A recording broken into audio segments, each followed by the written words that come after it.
live on YouTube as well. Hello, YouTube.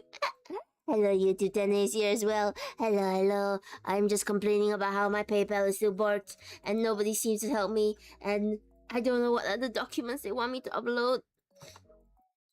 I don't know. I need to be firm. I need to be a Karen. I need to come in and I say, I'm not leaving this call until stuff gets resolved. Please. Please and thank you. And don't hate me. This past few weeks have been... Okay, not weeks. I'm over-exaggerating. This past week, been a bit tough because all sorts of like miscommunications have happened and I've had to resolve it with cash. Which is painful. So yes, I'm gonna start making better financial decisions now and just not spend on stuff that isn't completely necessary yet. Thank you for the pat back up, man. It helps. Good morning. Hello, good morning, goodie. I'm okay. I'm complaining. I'm venting. But do let me know if the vents are getting a bit too heavy. I just like to complain about stuff. I don't know if you heard, goodie. We're gonna be vlogging for a much longer because I've decided I'm not gonna get a desk until I've saved up enough to get a proper setup. And it's not all bad. It's not all doom and gloom and starving artist era. Who doesn't like to vent? The imposter. Do you know who I am? I want the manager. Do you know how many people watch me on Twitch? I don't know because I can't see the numbers now. But I assume at least 3 people are in this chat right now. And those 3 people will go to bat for me at the PayPal offices. But yeah, it hasn't been all bad this week. I am taking up a few more D&D events, a few more D&D sessions have cropped up and I've snatched them up hopefully. So that's good. I'm getting more D&D stuff, I'm getting more work to do. I will be able to continue doing this a little bit longer. But I do gotta start making better decisions for myself. Gotta stop being all willy-nilly and spending on things I like. We all gotta, let's make a pact, chat. Let's all make good financial decisions together. Roaches can survive anywhere, Tenny. Don't worry about us. Yeah, I know. I trust all of you. But I also want the best for all you guys, okay? So make sure you're taking care of yourself. I tried to make a pact with somebody. One of my colleagues is unfortunately afflicted by a crippling magic card addiction. And I told them, like, hey, why don't we make a pact? If you don't buy magic cards, I won't buy dice. They refused. They didn't even think about it, just straight up refused. Just it's too strong. The pool is too strong for them. What are all your addictions? What is the one thing that you could probably cut off and be perfectly fine, but it's just got such a crippling hold on you? For me, I think it's dice and VTuber models and stuff. But you know what? Starting from now, everything's been paid up. I'm not gonna touch it any longer. I'm gonna hold off. I'm gonna save up. I'm gonna get a better setup. Because for those of you who tuned in for the peak stream, the repo stream with friends, never have I felt more that my setup is no good. Noodles can't go without eating them as an instant kind. Oh. Noodles aren't too expensive, hopefully, forever. But make sure you put plenty of vegetables with them as well. And don't, this is me being a nag, don't take too much of the seasoning. Because it's also too salty, it's not good for you. Not all the time at least. But enjoy your noodles while you can. Don't listen to Tenne. Who is Tenne to tell you not to eat noodles? But do stay healthy. No veggie. No veggie. Veggie's nice. Veggie's green like Tenne. Wouldn't you want to eat Tenne? With a veggie in your mouth. It's about the same as a Tenne. It tastes really nice steamed and fried. Boiled veggies actually aren't bad. People say boiled is not good, but that's because you're not drinking the soup. I'm eating while watching stream. No veggies. Go and get veggies. I would rather watch Tene than eat Tene. If you get veggies, you can watch the veggies before you eat them. No, I'm gonna. I swear, one day, maybe I'll do a cooking stream. And I'll stir fry you guys some veggies. You guys just I believe the majority of the world doesn't like veggies because you're not cooking them right. They can be really tasty, like broccoli. You know, broccoli, a lot of people hate it. I'm asking you as if you don't know what a broccoli is. So a broccoli is a little tree. What you gotta do, right? Most people, they don't know how to cook broccoli. They take it out of the packet raw and they just toss it into like a soup or something. That's not how you cook broccoli. First of all, when you break it off the stem, because broccoli comes in like little tree forms and you gotta break it into smaller trees, you gotta take away all the hard bits. You gotta peel off the skin that's like too hard around it. You throw it in the pan. You throw some crushed garlic in, a little bit of soy sauce. You let that all simmer down, cook. You add some spices, and then you have really nice broccoli. Hello, innocent. I missed you. I haven't seen you around in a while, but I've seen you on Twitter. Hello, innocent. Still not so innocent around here. Broccoli is edible bonsai. Exactly. Who doesn't want to eat a bonsai? What a broccoli. I don't get it. Explain it to me, cause I'm a pleb. Who doesn't want to eat a tiny tree? I'm very innocent. I believe you. We might not be so innocent today on the stream, just because of what's coming up. A bit sniffly. I'm super exhausted and missing so many times. Don't feel bad about that. You should take care of yourself. If you're tired, go and sleep and rest. I will always feel better knowing you guys are taking care of yourselves. And drop in once in a while, but don't feel pressured to come into every 10A stream. Not all of them are bangers. Some of them are really boring. No, wait, I'm supposed to not put myself down anymore. They're great. 10A streams are amazing. Why haven't you spread the word of 10A to everybody around you? All bangers. I know, yesterday, for those of you who were here, I was streaming Reaper with some people. And I'm going to put myself down a little bit more, but in a positive way. So, I was streaming with Deja Vu, I've forgotten the name. Deja Vu, Octo, and Netomancer. And they were awesome. They were just, all of them were really awesome.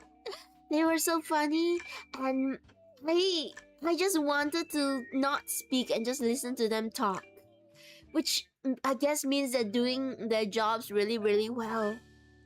Octo's a 3D artist. I think Deja also does a bit of artwork, and Netomancer is a streamer. And first of all, it was really cool because it was nice to talk to them even for a little bit. 10A awesome attracts awesome. You're so sweet. I actually know them through. I hope it's not doxing to say I know them through my manager, because we're all managed by the same person, so it's easy to find collabs through my manager. I miss my manager, by the way. I haven't seen her in 2 months. Because of the moving, she's very understandable. She said, alright, you take a break for 2 months. I'll see you then, 10A, and hopefully nothing's on fire. Oh, Spacey, come back to the story. You know how I did a hike and a 2-hour night hike? I did another mile back and I can't read. I did another mile walk and mile back from the grocery store on my cart today. Also, my work is busy, but my audio is gonna be in and out. No worries, Spacey. I'm less worried now because you got... Wait, you didn't rest at all? I thought you wanted me to be worried because of the night walking thing, which I'm less worried because now you have a flashlight. But you didn't rest at all. Weren't your muscles sore? Guys. Spacey's an awesome mod, but don't take his rest ethic as role model. I got a little sleep, but also I have overworked out. Go and get more sleep. Go and rest more. If any of you have been up for more than 24 hours, please go and sleep. If it's your bedtime, please go and sleep. Please go and take extra good care of yourself.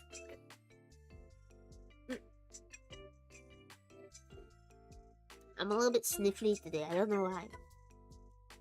Spacey overworks himself both in professional and personal life, which is not good. No, you. I'm gonna dox a little bit of Spacey's messages. Spacey messaged me because I do check in on Spacey. I'm making sure Spacey is getting his rest. And the message was where is it? They were like, "Oh man, I didn't even get a jumped. I didn't even get jumped by anyone." And I'm like, "Spacey, it's a good thing that you're not getting jumped. It's a good thing that people are not trying to club you over the head all the time." Have they arrived in time for doxy? I'm exposing Spacey. Spacey's not getting enough rest. Spacey is hoping to get jumped by people in the middle of the night on the street, which they nearly did once. Spacey, take care of yourself. What's gonna happen to you? What's gonna happen to your modship if you get taken away? I'll have to give it to the next longest running person, which might be Goody. Spacey doesn't walk at night. How do they find cool bones? You can find cool bones in the day, I'm sure. I'm sure bones don't disappear in the day. When the sun hits, the bones don't crumble away. They're still around. Yeah, Goody becomes the mod now. Goody, you're gonna have to step up. You're gonna have to start banning people. You're gonna have to try. Also, hello, Scorpion. I'm sorry I didn't say hello. I missed you. How you doing, Scorpion? Is another very excellent streamer. Let me shout you out as always. If I can spell your name. Sometimes I can't. Real necromancers go at night. I see the vision. Spacey's not a necromancer. I think Spacey, if they have a magic wand that lights up the night, then Spacey is a wizard. Is a wizard. I don't think you're going to necromancy. If anything, holy magic, light, bring light upon this world. So check Google for cool bones. I'm sure people keep uploading them. That is cool. Speaking of, so back to yesterday. I collaborated with a bunch of really cool people, and they were just amazing. They were so funny and so good that I didn't really have much to say. I just wanted to sit back and kind of watch them play and listen to them, and it was just nice that when I talked, they would acknowledge me sometimes, which, you know, they're decent people. Of course they will. I don't think anyone will just outright ignore me because they're all really, really nice.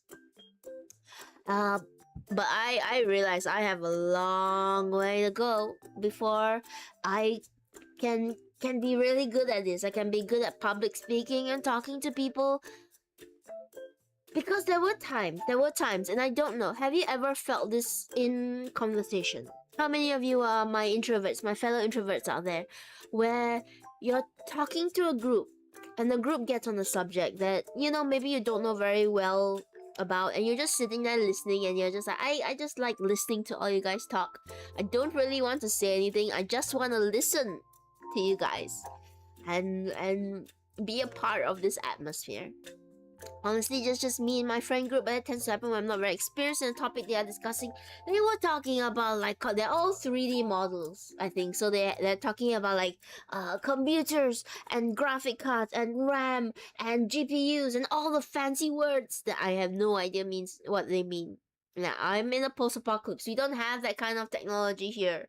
At least not commonly. So when I go and scavenge for stuff, I need to find somebody else to teach me how to tech. Even my setup, which I hope to get in future, I'm asking the wonderful chimpanzee to help me build it because I have no idea what I'm doing.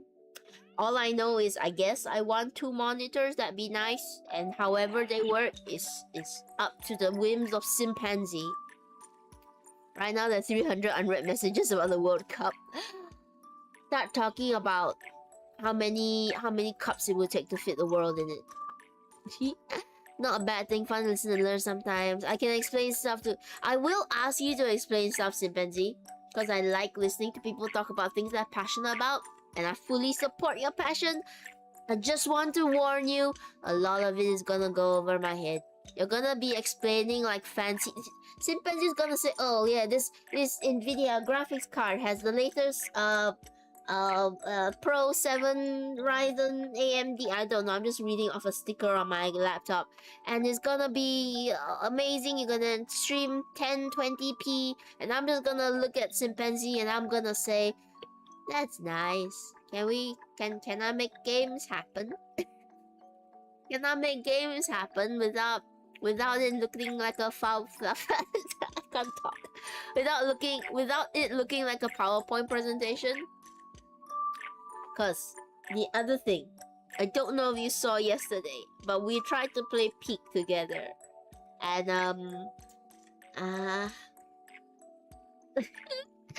let me just show you what my Peak game looked like.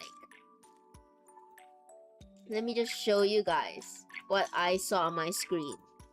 If you didn't catch yesterday's stream.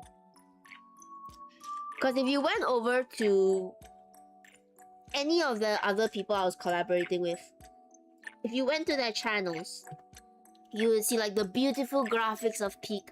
It would look amazing and wonderful, and this is what I saw.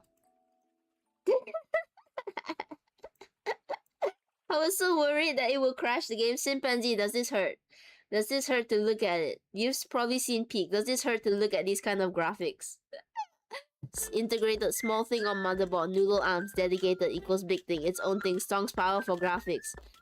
Integrated small thing on motherboard, noodle arms, dedicated big thing. It look I'm trying to understand. Hi Silver! Wisdom for so this is what my screen looked like on Peak yesterday. I put it on the medium settings because I was so afraid that it would crash my laptop, and it very nearly did on the lower settings. Let me show you guys more screenshots, because I took some more screenshots. Peak while wearing the wrong prescription glasses. They had to help me so much because I was just blind to so many things. This is Octohegy, by the way. Please go check it out. What that? Hello, Super. I know what happened. My laptop happened. Look at this cinematic art house. I have more. I took more screenshots because it was just too funny. There's this. Look at when the moon hits your eye like a big pizza pie. It's amore. I was following Octohegy a lot, so yeah, this was the graphics on my end. Could barely see a thing. I was basically blind the whole session. This was your screenshots. I thought it was my gameplay. It is my gameplay. My gameplay is not meant to be like that. It's meant to look amazing. The real Peak was the CPU fighting for his life. I had the camera and I had the fan trained on the laptop. Always like 1080 FPS. I know, even when I'm just doing VTuber Studio, I think people tell me it's still a PowerPoint presentation. Okay, bye, Silfern. Take care of yourself now, Silfern. And Silfern, look forward to cross stitches. I can't get to my cross stitch now because they're packed away.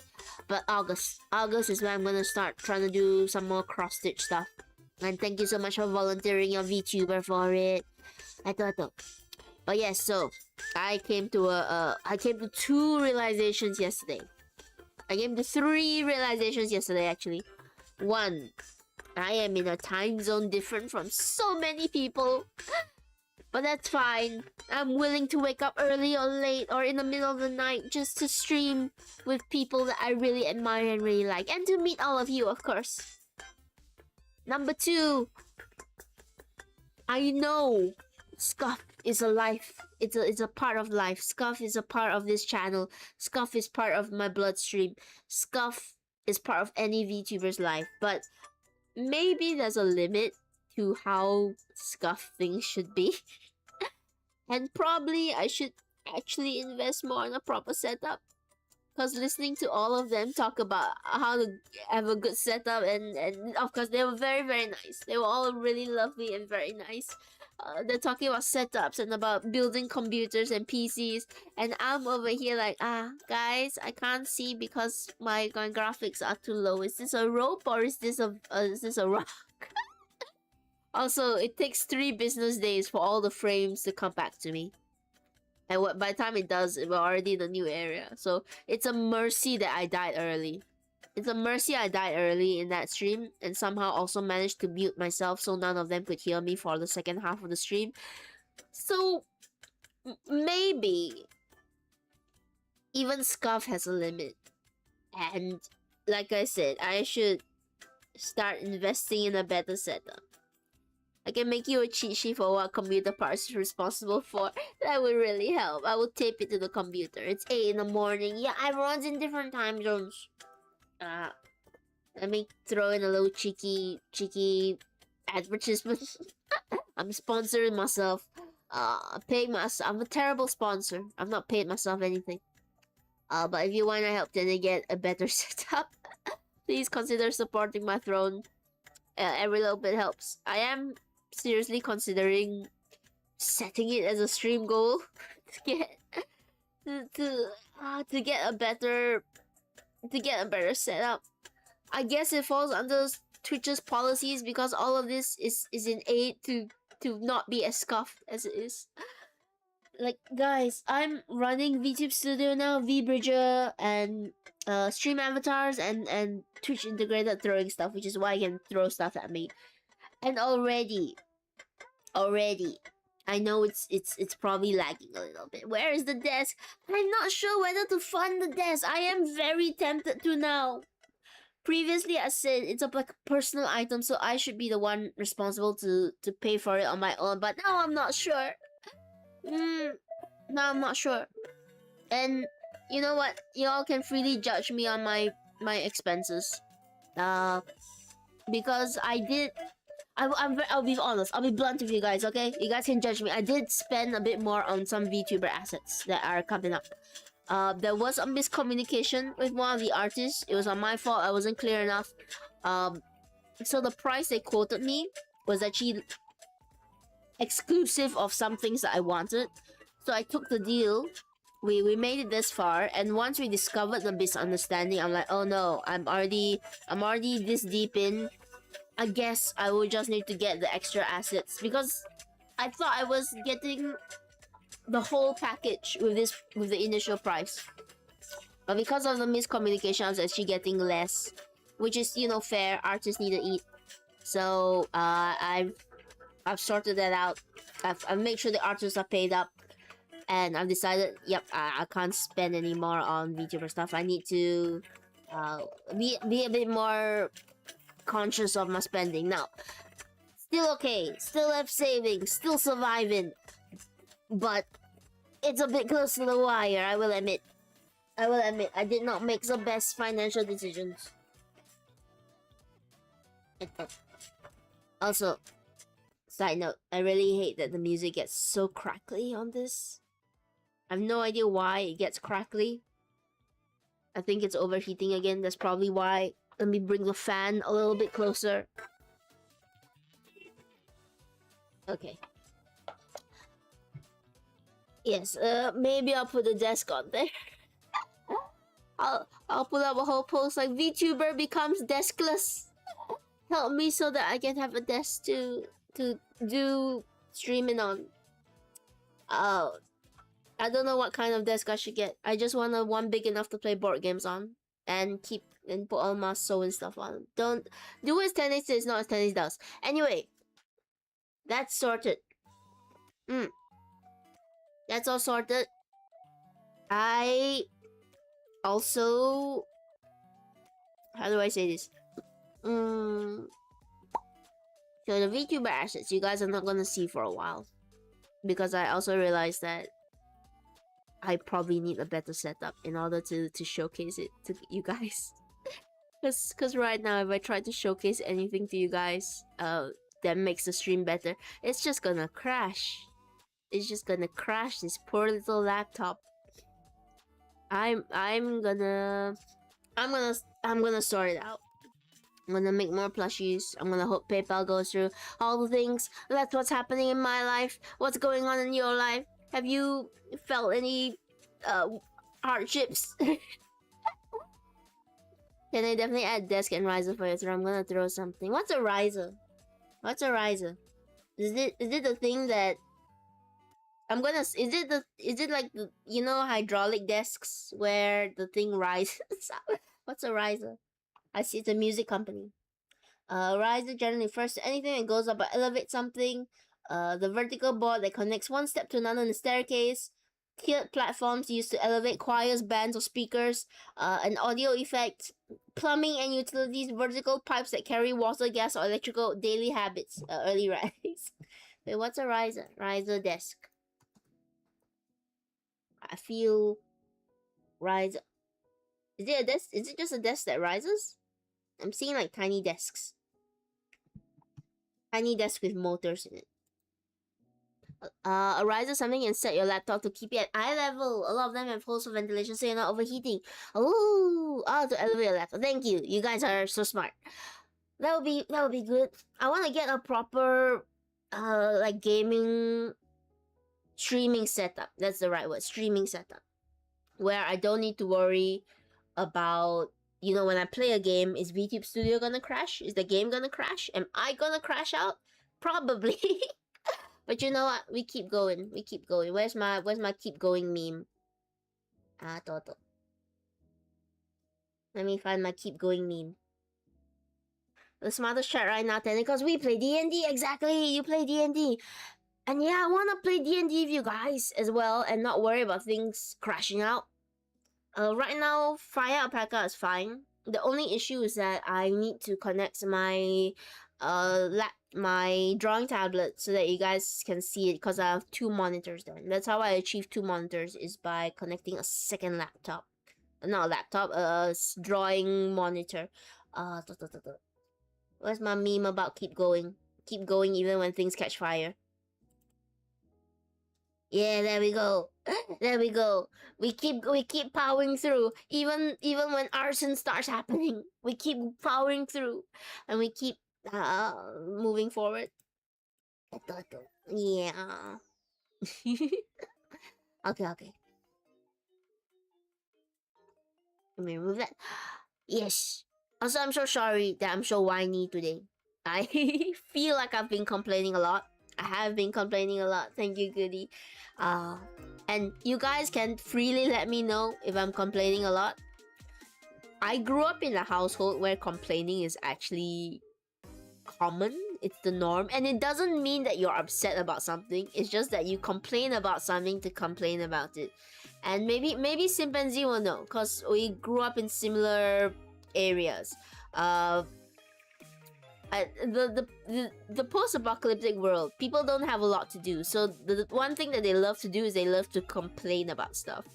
And I didn't realize that it was abnormal in the rest of the world, because over here, when you complain about something, you're not necessarily angry or you want to change the situation. You just want to complain about it for the sake of complaining about it, even if it's a minor infraction. You guys tell me, do you guys like to just complain about stuff even when you're not actually seriously angry over things? Lam looks traumatized. Lam, are you alright? Have people complained to you and then you try to like, oh, don't worry, and they're just like, I'm not worried, I just want to complain. I said I pick on my Riser and Discord. Alright, I'll check it out afterwards. Oh wait, no, I have Discord open. That's great. Just to let you guys know as well. You want to know how scuffed my laptop is? I'm back on the complaining train. Is that whenever I open up stuff, like Discord, it freezes for a long time. So it's a good thing Discord's already open, or else I would not be able to see it. That's so... I'm looking mainly at your keyboard, mainly. I love the RGBs. 20 years, yeah, buy one, I swear. Oh, you're so sweet, Pacey. But also, take care of yourself. I will look at desks. If I'm putting a desk on my throne or riser on my throne, some desk comes with risers, I think, because I've seen them like platforms together. I'm gonna try and make an ergonomical choice so that it's not too expensive but also decent for what I need. I don't wanna... guys, I need a $30,000 desk. Can you guys help me get a $30,000 desk? I'm not gonna put you through that. I'll make something obtainable. Same tenant, but it's just my mom and dad don't like it. To complain is to care. That's why my mom complains so much about me. Oh, should I start complaining about you too? Chimpanzee. Have you ever heard of this streamer called Chimpanzee? I have so much to say about them. I was never allowed to complain without proposing a solution or stating my intent that it is to decompress. That's good. That's actually good. I think over here it's quite normal that people just want to complain to complain. Oh, it's okay, Chimpanzee. Let's give a... I don't think I can pat Chimpanzee. I think it just pats your own avatar. Also, I spelled Chimpanzee's name wrong, so it doesn't matter. Yeah, I just pat your own avatar. Yeah, pat your own avatar. I'm sorry. Chimpanzee, you mean the cutest monkey in the world? The cutest monkey in the world? The only ever monkey to exist in the world. That's why Ten's always telling me to rest and sleep. That's not a complaint, that's an instruction. That's an instruction. Although I do complain about Spacey not caring enough about his sleep or his rest or everything about him. And I will complain about all of you not caring enough about yourself. Not so Riz. Oh, if only Neovoni was here. You would have loved that Riz. Neovoni, Riz so much. I thought, but yes. No, please. Tell me if I'm complaining too much to you guys. I've learned that it's not pleasant. Spacey, I'm worried you're gonna get jumped. Yes! Yes, I am! I am! What do you mean you're not? You're not when you go out into the street a little bit worried? I'm glad you have the flashlight now. You should show off your flashlight to everyone. Spacey's gotten this new flashlight, as he said he would. This is public information. And it's bright, it's big, it's bright. It's basically what you expect when you cast light. When you cast light in D&D for the world to look like. Speaking of D&D, I've got so many stories to tell you guys about how I've been scaring my players and also how I feel really bad for my players right now. Cosmic Roaches will try to rob... Cosmic Roaches will only rob you of your dignity and your affection. We take nothing else, maybe a bit of food, maybe a few cents to buy dice. But Cosmic Roaches, we are the morale robber. we rob you ethically, with cuteness. Yeah. That much I promise you. Also, how are you guys doing? I feel I've been yapping on for really long. Robin Hood Roaches, exactly. We even have hoodies! Yeah, we even have hoodies. That's where the hood comes from. But yes, I wanted to ask you guys. For those of you who are streamers or those of you just talking with your friends, how do you feel silence when it happens? How do you feel silence? Because something that I learned yesterday when streaming with all the very, very amazing people is that they're really good at feeling silence and coming off topics. And like, Octo's amazing. I don't know if you heard Octo yesterday, but she was just singing and she was so confident and she was so happy. And I wanna be all that for you guys. I never want to lose the cozy vibes, of course. You can always come here, you can always relax. But I want to be as good at public speaking as all of them are. Because I was really quiet. Because I was just taking notes. Just watching them like, oh my god, I can't believe they knew how they're so entertaining. Are they conscious of the fact that they're really good at speaking? I'm just normally silent, hence I know everyone's secret. I'm the group's confidant. Yes, the silent person who gets everybody's secret. I know what you mean. In fact, somebody told me a secret yesterday. Nice try. I'm not gonna spill any secrets. I'm gonna keep them close to my chest, where they belong. They can hide out. I've heard people say. Alistair told me that they feel the silence by meowing songs. And other people sing, or they are able to bring up topics, or they never run out of things to talk about. And I don't understand how that works. Because my brain is an introverted brain. It likes the silence. It enjoys the quiet. Even in D&D, I use a whole heck of a lot of silence to like build up tension and things. So I'm not used to constantly filling it or making it entertaining, which you know you gotta do as a VTuber. You can't be super silent. It's mostly because they want to vent and I'll forget it quickly. Make sure that they know whether you're comfortable to be vented to as well. I'm sure you are, but always make sure that you know, you take care of yourself also. If you wanna, I always make it a policy. If you want to vent to someone, you always got to check in on their mental state first. Like, are you okay to listen to me vent about something?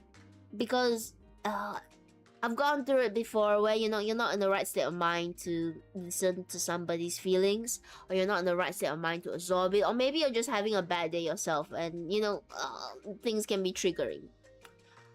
So I always making a point, and I think it's a good rule of thumb to just check in with the person that you're venting to and say, hey, it's okay if you say no to me venting.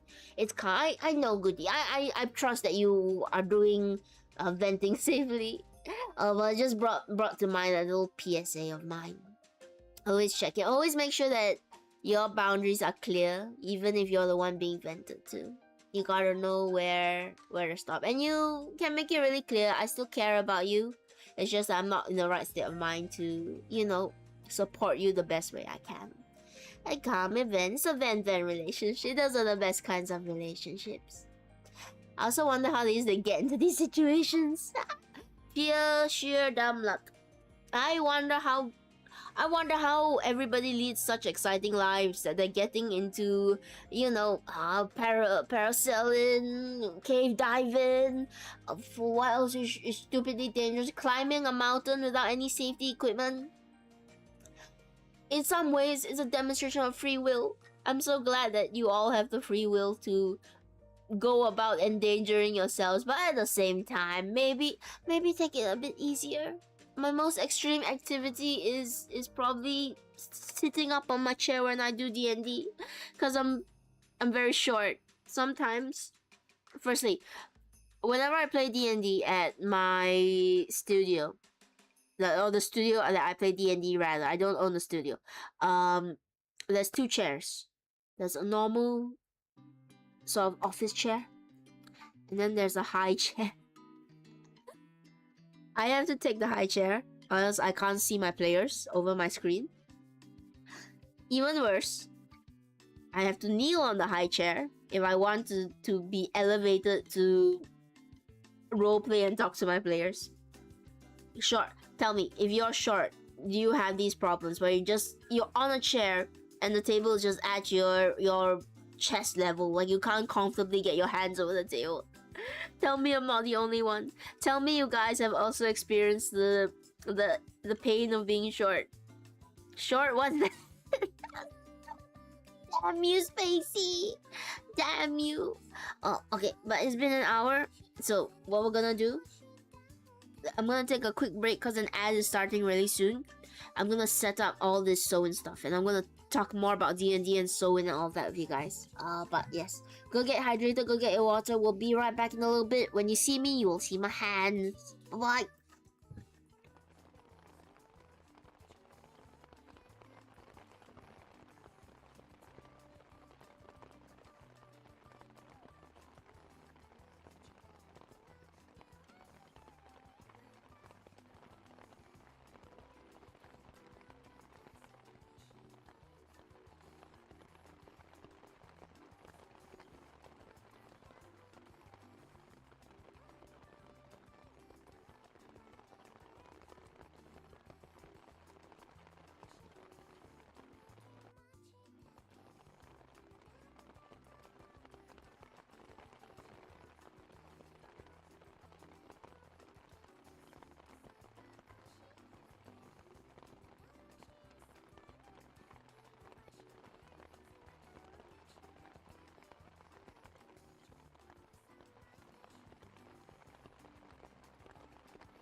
Okay. Hang on. Let me change a few things as well.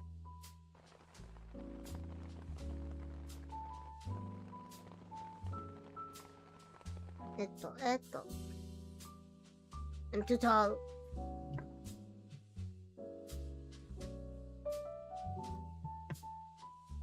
Okay. Okay. I think I've got it.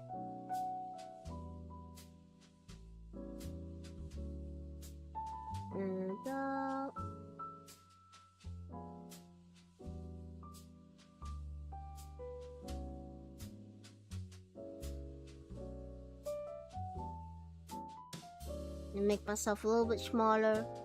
Alright. Hello, you guys. Have a good eat, chimpanzee. Yes, like goodies is. Please have a good eat. So we were working on this lovely man a while ago. I had to go off and do most of his stuff off stream because there's just stuff that's easier done on the sewing machine. But Spacey's joints always hurting, always in my head in the cabinets. You gotta duck walk more. You gotta drop it down and duck walk, Spacey.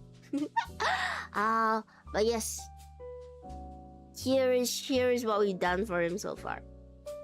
And yes, I know his chin is a bit sharp. Having the scars on the side kind of warps his face a little bit. He's mogging you guys. He's got the mog.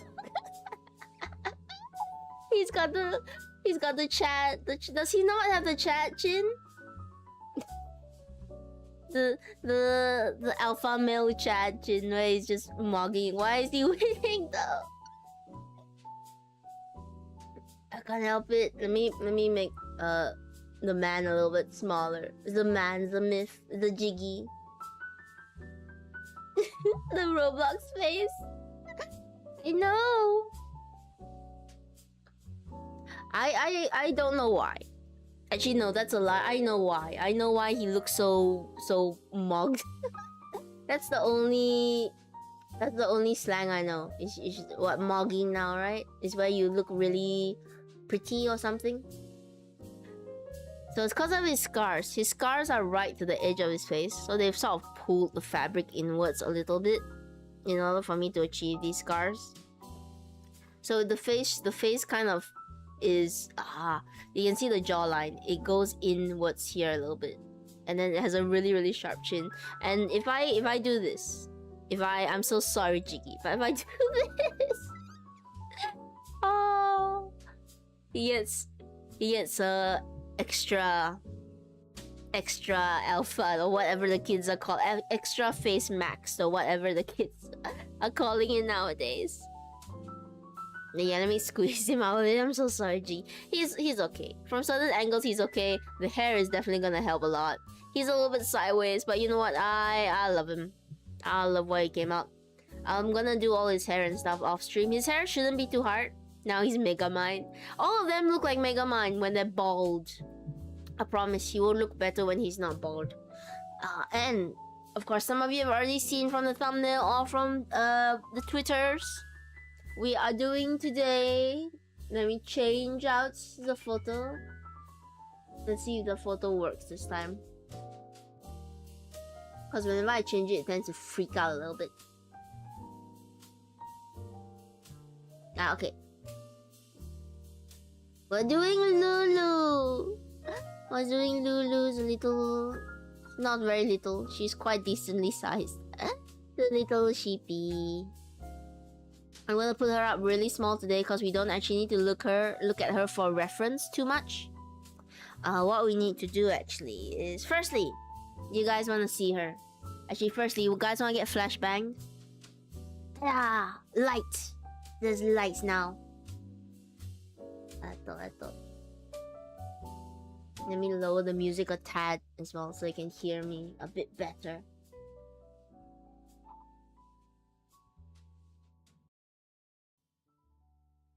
Okay. Okay. Now, do you want to see her? Do you want to see her in all her glory? Thanks for one is able to prep my eyes on time. That's good. Get up. Look at her. Now, I must say, their heads are the same size. Their heads are roughly the same size. It's just that her hair is just really a lot. Yeah. Move out of the way, G. The hair is so pretty. What you can see of it, you have to lift it a bit higher. You guys can see her. And yes, this is my table. You can see all the wires in the background. That is she. That is her, in all her hair glory. All of it is sewed down. There's still some accessories, like you can see on her horns. There's meant to be lace and stuff, and that will be added, but that will be added last, most likely. I'm really happy how her hair came out. I think she might be the most complex hair model I've done so far. Hair plushie that I've done so far. Trying to think about all the other plushies I've done. The hair was usually a bit more... okay, hers is straightforward. It's just that she has a lot. Decapitated Kuromiya's it. I should put that as a header, right? This VTuber's going around decapitating people's heads. Hello, Yeet. Hello. Magic, yeah. She's got a bit of fuzzies on her, because, you know, felt attracts fuzzies. And it comes off a little bit on herself. She's been washed, she's been cleaned. She's got her blush, a little bit of makeup on. It does wash off, I should say, because this is used with a cheap blush kit. Just to add these, you know, there's a little bit of powder. If anybody has any other solutions, those people who are tailors, those people who craft stuff, if you guys know of any other way to apply color to something and have it stain it completely so that it doesn't wash off, please let me know. Because inevitably, when Kuromiya goes over to real Kuromiya and gets a bath, but at some point you gotta wash your plushies, right? And a lot of this is gonna come off, which is sad because the lipstick, I think, is what really looks very good on her. I'll apply a fresh coat before I send her over. Yeah, she's even got the horns. We still got all the accessories to do, but that will come at the very end, probably next week. Next week, I'm hoping to at least complete Lucien, and then we can move on to the next person. I decided that if I can't complete both plushies at the same time, it's fine. As long as I get one plushie down the month, then the commission slot plushies will always take priority over everything else. So they will always be the next person coming in. Yeah. Okay, let me move her out of the way. very carefully. Cause today we are not working on her head. We are working on something a little bit more raunchy. There's a reason it's 18 plus today. There's a reason it's 18 plus today. We are going to be working on her body and her feet. We're gonna be sewing this up on stream. Then we're gonna be stuffing it live. Hello, Alistair. How you doing? More plushies today. Oh, Alistair, did you catch Lucien? Just show her off one more time. Her and all her hair. It's a lot of hair. Whoops. I've dropped her. Hello. Hello. I can't do her voice. Hey, let me see. What does she usually say? I can't do her voice. Her voice is so pretty. Okay.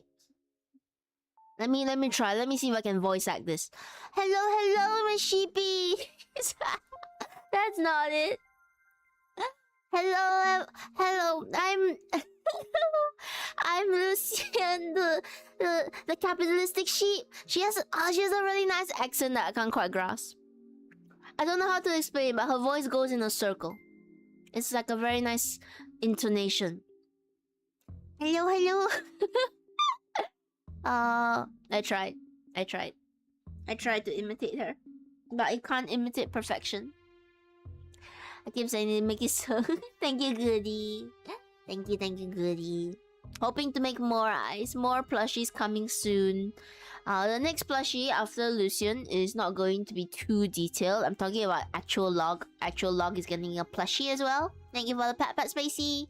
Now, there's something that we might also be sewing on stream today that I'm a bit nervous about. And you guys say, Tane, why are you nervous about? You've already shown plushie feet on stream, or rather deconstructed plushie feet on stream. There's something that I'm not sure whether it'll get me banned on Twitch or YouTube. And it's a certain technology that we've been talking about quite often. Which is a plushie, I think I can say plushie boob technology. You're nervous all the time. I'm especially nervous for this one. It's extra nerves. Because there's a thing that exists that I have patented called plushie boob technology. And I don't know what the policies of Twitch cover. I know they're quite strict on like seeing bits, certain bits. And I know YouTube is even stricter on seeing certain bits. So will plushie boobs flag the algorithm? Are we making booba today? We might be. We definitely might be. Hang on, I need to retrieve my sewing needle from underneath the laptop because it's balanced on that now. I picked a bit of a lighter color. I do have a darker. It's a darker shade. I don't know where it's gone. It's somewhere. I had a darker skin color. Oh well. Anyhow, yes, we might be making plushie booba today. And like I said, I'm a bit nervous because I don't know how much I can show. I think I can show it separately. So this is actually what becomes plushie booba. And it doesn't look like much now. Which is fine, which is why I think I can show it. It's meant to go like here. Again, I don't know if this is too much for Twitch. It's made, it's actually made, it's the same way a plushie butt is made. You will see how plushie butt is formed. Right now it's just this weird triangle. But when the proper techniques are applied, they become plushie butt and plushie boob. And they fuse together, they form together to form as a plushies. Now, Lucien did request butt technology, so I'm gonna give her butt technology. Booba technology was more implied that it was always gonna happen because I mean she's a curvy woman. Right now the legs aren't actually sewn together, so we're actually going to start with the legs first. Gonna take all of this away. Say goodbye to Booba. Say goodbye to Booba. And we are just going to sew the body down first. We're gonna sew all around here to get it all together. And I'm going to see how far I can shift up my mic without it falling over, so that I have enough space to actually do this. Shift this up a little bit more. Hope it doesn't fall. Oh yeah, if I get banned off Twitch, you guys know why. You guys know what I tried to do. I tried to be ahead of the game. I tried to do Plushie Booba, and it was my downfall. That's why today's stream is extra 18 plus. Now all these straight threads, I'm just gonna stuff it in. Yeah. And we're gonna try and make this work.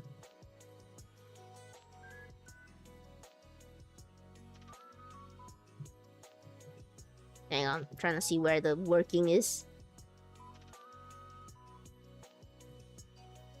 Oh yeah, I did manage to sew this part together. Okay. I've forgotten what I've sewed already. Don't worry, Tende, if you're banned, it'll be for a noble cause. What's a Plushie Booba? For all the plush boobas in all the world. It's fine, right? VTubers have done worse. They've done worse, and they've been banned for worse. Nobody tell what's the guy who runs Twitch? It's not Gabe Newell. Gabe Newell runs Steam. Nobody tell whoever the founder is. I forget his name. I just don't want to be banned for innovations in technology. For the Plushie Booba. Right now, we're just gonna focus on getting the plushie legs attached to the plushie body. Gonna be a little bit of a slow and steady process.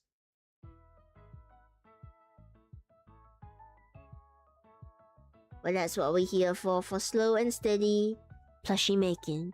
Here for all your plushie needs. Whenever, wherever, however you need it. Little advertising for you. Hang on, let me see if I can find a better position. I'm gonna move the mic a bit. Wow. Every day on stream, I reconsider buying a desk. Okay, so this is all just to get the butt and the legs together.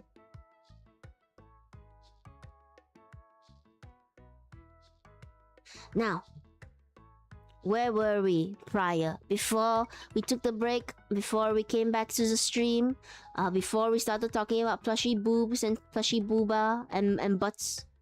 Where were we in terms of conversation?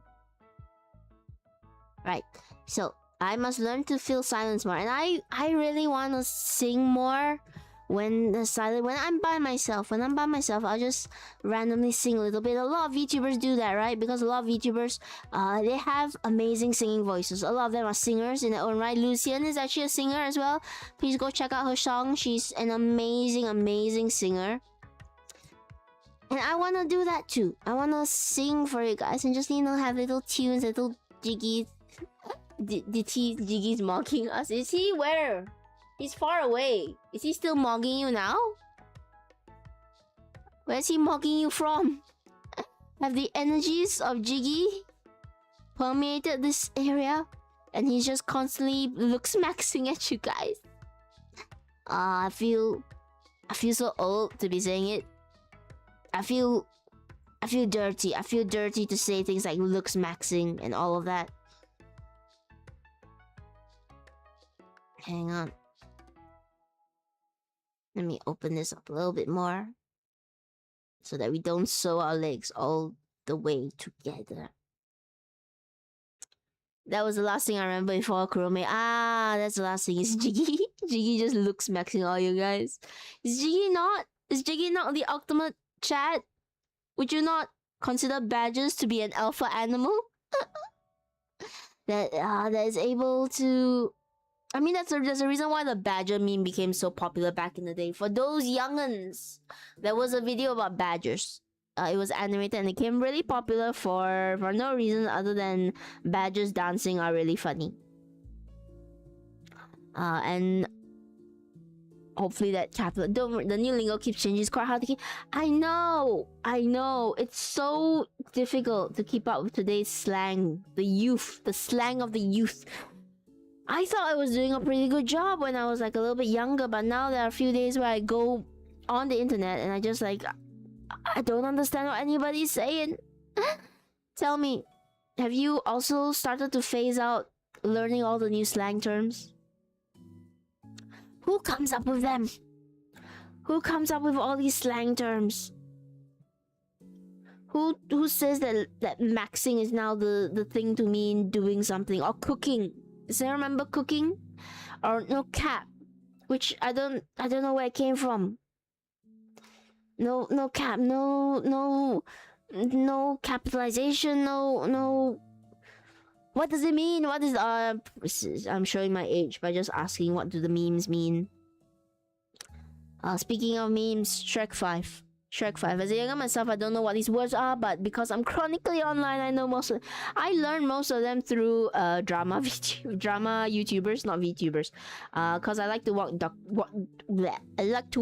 the documentaries about people doing dumb stuff and getting consequences for their dumb stuff. Cause it gives me a little bit of hope in humanity that there are still consequences for actions, and hopefully we're working towards a better tomorrow. So I learned all these things from the clickbait titles, but I still don't really know where it comes from. And I'm just it's just too tiring to keep up all of them, to keep up everything that they're saying. My fingers in the leg. Is it bad that my source of info about the real world is Instagram? Probably. As long as you're verifying, though, it's a bit better. I think the issue that most people have is that they don't verify. Hello, J-Girls. Welcome to the bunker. What accent do you have? As, I think you can call it a South Asian accent, but it is a bit mixed. Thank you so much for the compliment. How's your day being? Oh, Jay. Are you having trouble keeping up all of the slang terms on the internet as well? Also, hello, Trustful Arts. Hello, I'm sorry, I almost missed you. Hello, Trustful Arts. Welcome to the stream.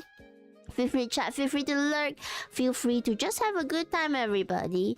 For those of you who don't know, I am Tene, your post-apocalyptic, I've lost my train of thought. Your post-apocalyptic alien who loves to play D&D, make plushies, and just yap. I'm socially anxious, undiagnosed, and I don't know. I'm learning along the way. We're learning together. We're trying to make it so that my PC stops having such scuffed audio, but it refuses, cause it's just stubborn like me. Let me move this needle into its proper container, which is under my PC, balancing it up, cause I don't have a riser. Thank you so much for following, Jay. Yes, I'm so sorry. I know what you're going through. We were just talking about how the kids, the youth. For those of you who don't know, I'm a hag. I'm old, but not that old. I'm not 45. Okay, that's a vicious rumor that is being spread around by malignant foes. But I'm old. I am hag. I am tired. I can't keep up with all the new words that are coming out. I only hear them when somebody problematic has gotten arrested for something, and you hear that they were, you know, looks maxing or hammer maxing or space trumping or riz dealing. I don't know. There's too much to keep up with. Hang on a second. Let me move one of the wires away.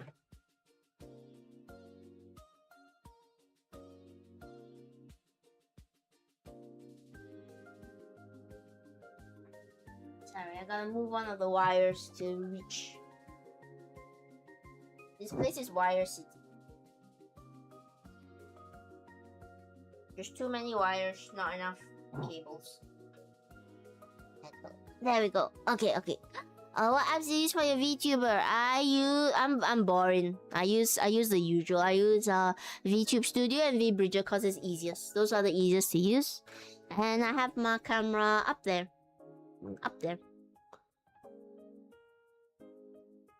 Yeah, I use the standard. Don't worry, Tane. People in a few years gonna be cringing on this new lingo. I don't know. Look, if anything though, the lingo of the old has stayed fresh. Has stayed relatively fresh. Like, you could go up to somebody and you could say, I remember when dabbing was popular, now it's cringe as heck. Yeah, but people still know what a dab is, right? When they say, oh yeah, the dabbing still exists, they know relatively what it means. I tell you, in a few years' time, things like looks maxing, people are gonna forget what it means. Cooking, they're just gonna think it's cooking again. I'm trying to think of more slang, but I genuinely cannot remember all of them. It's just too much work to remember all of what they mean. Hang on, let me see. I'm sewing a sensitive part here. I need to figure out where it goes.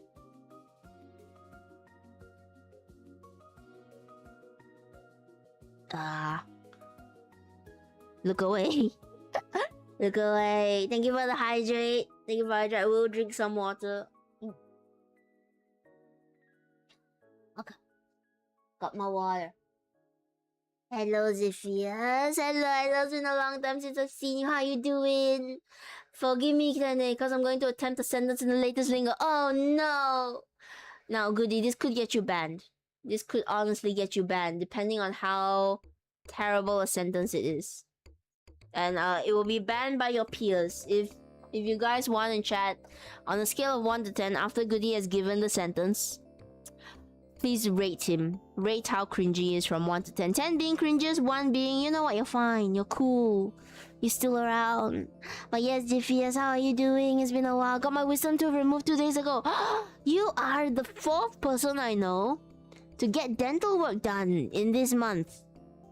Why is everybody getting... What are the dentists doing? The dentists... I swear, the dentists are conspiring or something. Because you are actually the 4th person I know getting dental work done. Or a major... Like, it's a decently major operation done. The dentists have somehow made this dentist month. Which reminds me, I should go book a dentist appointment. Hang on, let me just get this thread through. These are crucial, sensitive, plushy parts that need to be maintained. Hey Tane, what country are you from? Hi Blanket! Hello Blanket. I'll text you. It's an open secret, but I just don't like saying it because I am from the post-apocalypse and I don't want people to know which place went to heck first in the post-apocalypse. It's so embarrassing. Ito. Hello, Blanket. Ito.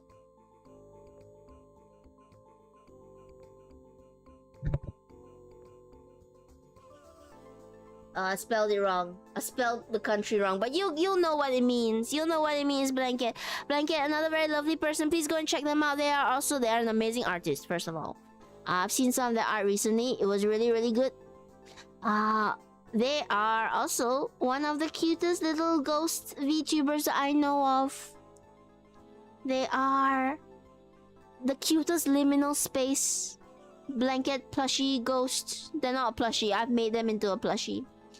The plushie is currently in storage right now because I was trying to figure out how to ship magnets from this country, from the post-apocalypse. They're a bit strict on what goes out because they don't want to contaminate the rest of the world with, you know, radiation and stuff. I think I found a way around it, but I will have to wait to... It will probably come in August. I'm so sorry that your plushie is taking so long. Okay. I'm not even gonna try, Teddy. I had to use a mashed potato each scrambled eggs. I only eat liquid food. I'm so sorry, Zephyrs. But more milkshakes. That means more milkshakes, right? If you know what the band Gorillas is, I made a crappy 2D plushie. I was in 2D, like 2D the character. I wanna see it. Also, the great segue to bring up my Discord. I'm trying to talk more on the Discord, but right now it's a place where people can share their art, share all their things that they like to do. I'm gonna look at it and give it a bit of a cleanup soon enough. Also, don't you dare call any plushie crappy. Every plushie, as long as they are made with a bit of care, a bit of love, They are amazing. Also, yeah, I know gorillas. I can't believe Blanket out here trying to dox people on the stream. Blanket's gonna get my address. Blanket's gonna get where I'm from because I got a plushie to send to them. It's taking longer than I like, but I want to send the plushie to them.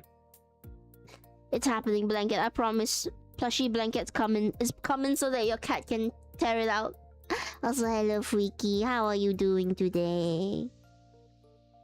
We are, for those of you who just came in, we're working on the plushie body.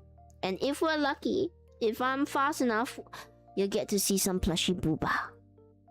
You get to see some plushie booba, which might get me banned off Twitch. I guess might try later on. Yes, yeah, get more milkshakes, Zephyrs. I know from people that they make you feel better for liquid diets. How do I show you the plush? You can post it in the media tab. But honestly, I'm also okay with you posting it in general. I know Spacey's gonna scold me because by right, you shouldn't be posting stuff in general, but I'm okay with it. I just want more people chatting for now. But yeah, you can just show off your plushie to everybody. Show your plushie to everybody in general. Or in media. I heard my name. Hello, Spacey. It's okay, Spacey. You can go back to sleep. Don't worry, nothing suspect is going on around here. Also, if for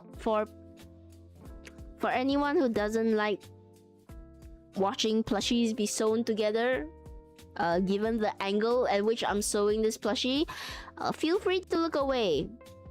Feel free to look away. Because it is sensitive plushie areas, you know. It don't look like much now, but I'm sure somebody is feeling pain somewhere. Have to work another 7 hours. Ah. Hopefully not too difficult work, Spacey. Take it easy, take it slow. Enjoy your plushie while you're working.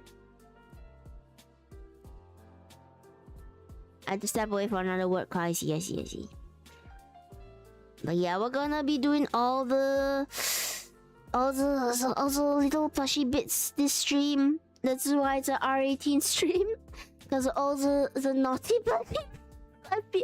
I feel off just saying that. I don't do anatomical plushies, I swear. They just sometimes have curves on request of the people that I make plushies of. Again, for those of you who are new, I do make plushies of VTubers. I turn VTubers into plushies. I do have one commission slot still open. I have a commission slot for plushies still open. But PayPal is currently being terrible to me, so you're gonna have to wait a bit to send cash in. Normally a bit chill, but I was short for a couple of weeks. I'm a phone agent and a supervisor at the same time. Spacey is always doing it all. Do you see my DCPFE real drill on stream a few days ago? Show it to me.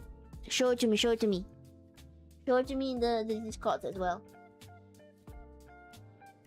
I'm gonna put this needle. I'm gonna just stick it over here. I didn't know Rio drew.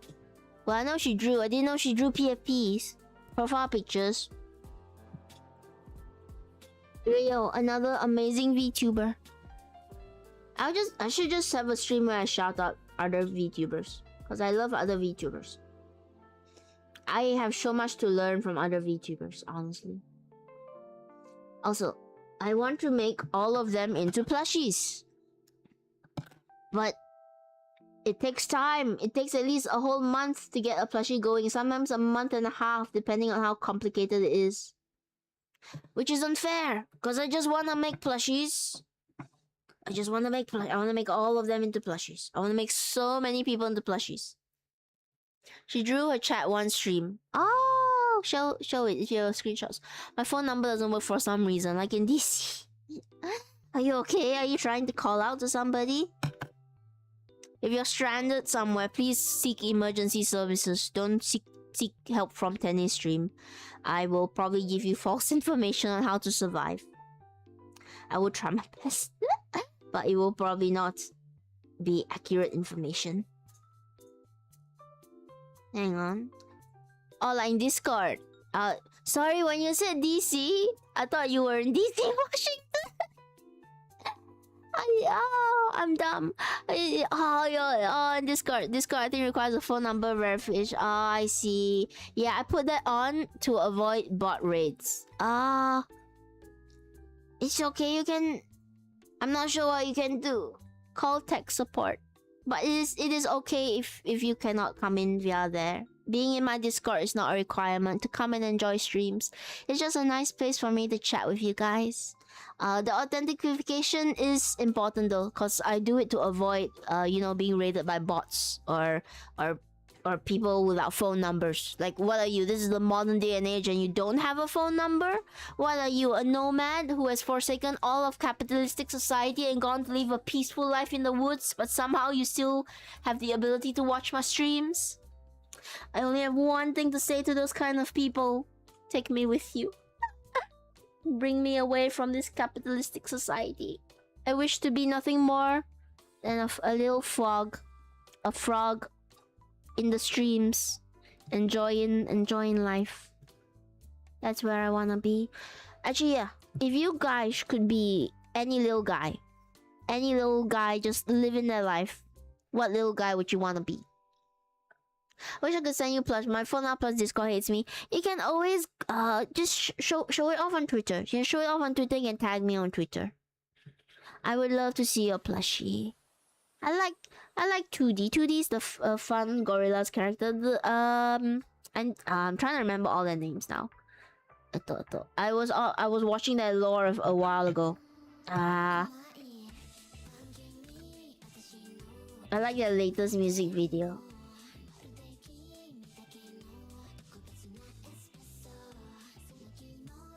Hang on.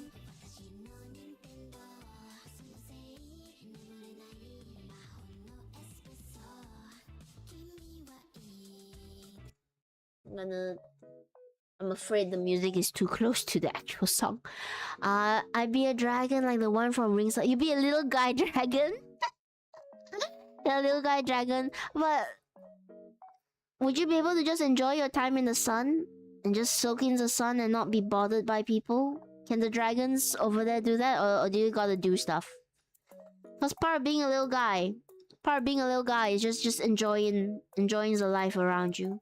You know, not getting caught up in complicated plot lines. Just soaking up the sun and getting fed. Hello, Kaizaki. What did you find? You found a VTuber who likes to turn other VTubers into plushies. How are you doing? Oh, that reminds me. I should put the Twitch link up in case anybody wants to join us on Twitch.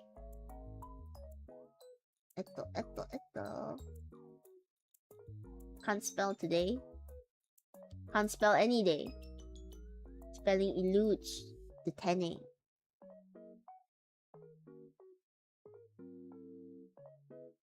Okay. And let me pin that message. What? Just so that anybody wanting to come and join us on Twitch can join us on Twitch. Okay. The chat generation is so slow, is it? It might be lagging a little bit. I'm so sorry. I'm working towards getting a better setup. Because right now I am streaming on my laptop, which for anybody who wants to get into streaming, don't stream on a laptop. If you can, like, not. If you just cannot, just don't stream on a laptop. It's not made to handle streams unless you have a very, very beefy laptop. I don't. I got this laptop for making games, and then I realized I wanted to be a streamer halfway through. And it's always the same thing. I always get a piece of technology thinking I'm gonna do one thing, and then I discover something new with it. Thank you for the pat, Jay. Thank you, means a lot. Oh, who rolled the dice? Oh no, Jay! Jay, you rolled the dice, but you have unfortunately failed your roll. As you come in to try and pat 10A, suddenly there's a banana peel. I've arrived. I have a laptop, says Kaizaki. Are you streaming on it? It's really hard to stream on a laptop. There was a banana peel, Jay, as you came in to try and pat 10A, and unfortunately you did not see it in time. and it just slipped under you, and you cartwheeled, but it was only an 8, so it's not catastrophic. You managed to land on your feet and get back up, which is what everyone should do. What the? Hang on, I missed the message. What's that? I learned one thing about reading. A sentence written by someone might not, what's that? Sorry, that was my banana peel. I'm a banana. It's the banana peel from YouTube. Someone might not sound the same in your head as in my head. Ooh, interesting. Does that mean it's interpreted different, or just that the voice that you're using in your head is different? Your head voice. But yeah, if you guys, same question to those who just came in. If you could just be a little guy, happy under the sun, you know, not worrying about anything in life except, you know, sunning yourself, getting food, being taken care of, what kind of little guy would you be? Someone said they want to be a little dragon. I would like to be a little frog, moisturized and unbothered in the sun. But one of those hardy frogs, the frogs that can survive anywhere. Because there are some frogs that are really, really fragile and need extra taking care of. Which I guess if you're a little guy, you don't need to worry. A river otter. Those are actually huge. I've seen river otters in person. They swim here in the post-apocalyptic rivers. Those are really big. You would think that, oh, it's an otter, it's a cute little guy, but no. They're kind of terrifying. They're like a body pillow of an otter. You could hug one. I could hug one. I'm small. I could hug one and it would just encompass majority of my body. And make sure you plush tomorrow because it's almost 1 AM. Yes, please go and get some sleep, Jagos. Thank you so much for dropping by. Thank you so much for joining the bunker. Please go rest. Please, your health is most important. Most important to Tenny. But yeah, river otters, they're terrifyingly cute just because they're big. They're so cute, so big, and I think if one of them tried to throw hands with me, I wouldn't make it. I would give in because it's cute and also because it's terrifying.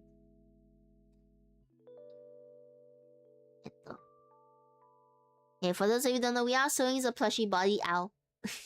We are sewing a plushie body today. I'm gonna try and sew the legs and the arms, and if you got time, plushie boob technology is also gonna happen today.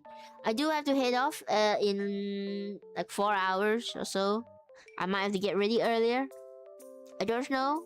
I will keep you updated. We will be updated together in real time. But yeah, just cozy little sewing stream where we sew and we yap. And yeah, I want to be a little frog guy. I'm moisturized. Very moisturized. Moisturized, unbothered, happy. Being, you know, frogs are really cute. Maybe I should change. I plan on reincarnating to one of those.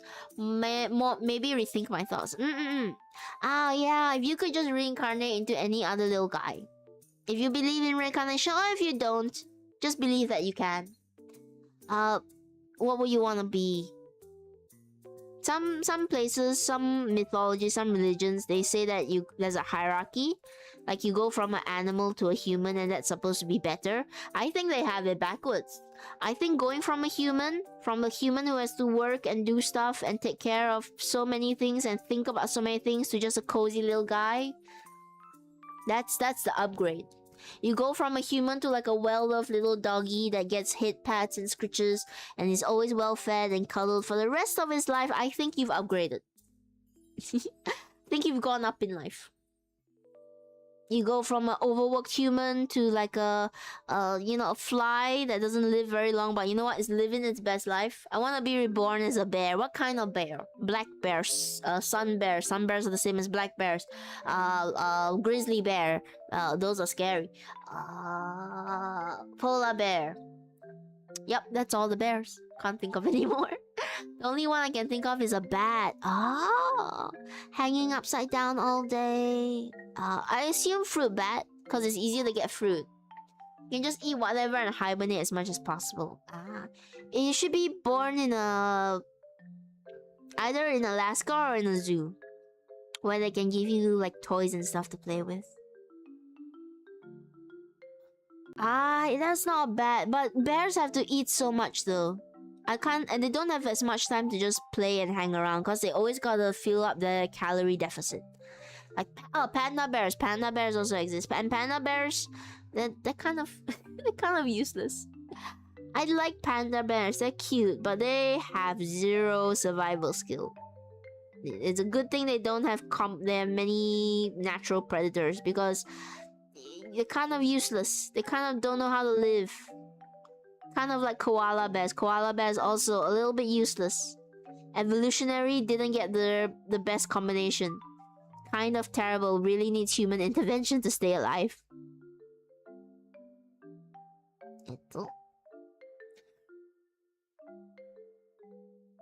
If I had to be reincarnated, I think I would just want to sleep for a little bit and just take a break from the earth before coming back.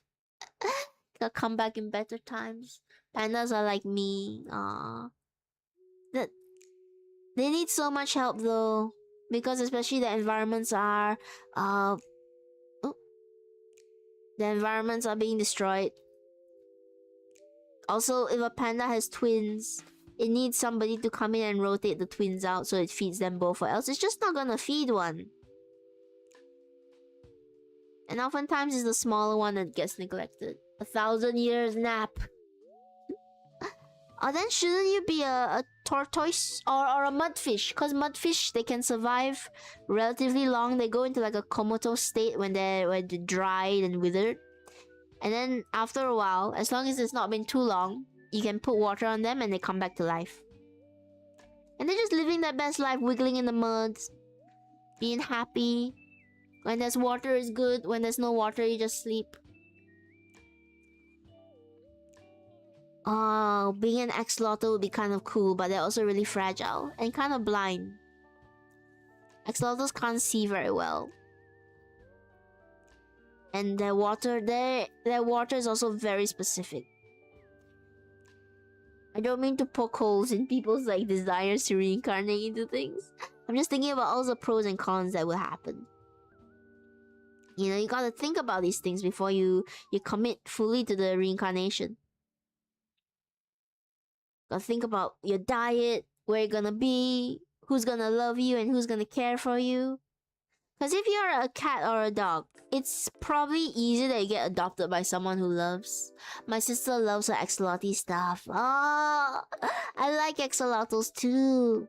In Minecraft right now, I've got the axolotl sanctuary that I'm trying to build up. It's taken too long. It's too many breaks. I need to come back and start building it again.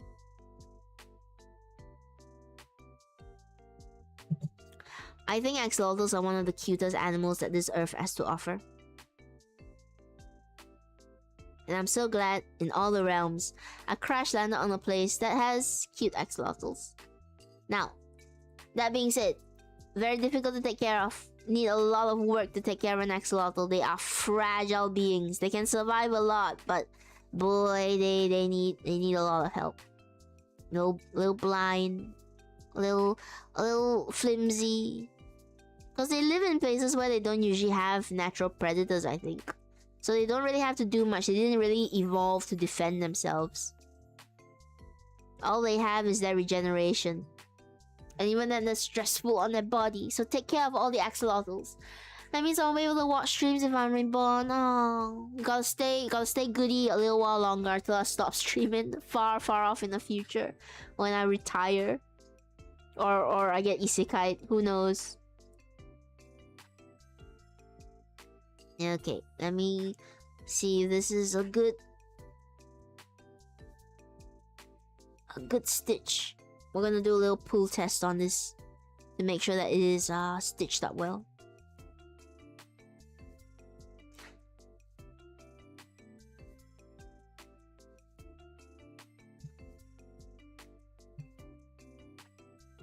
Alright, and throughout Zabuchi.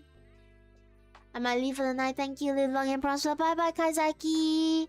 Please rest well. Thank you so much for spending some time with us. It was really fun. Okay. Okay, let's see.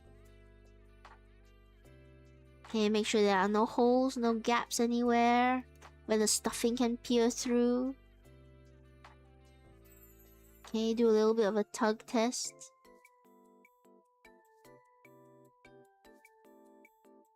Okay, I might sew up this side a little bit more. Because when you tug, you can see where like holes open up.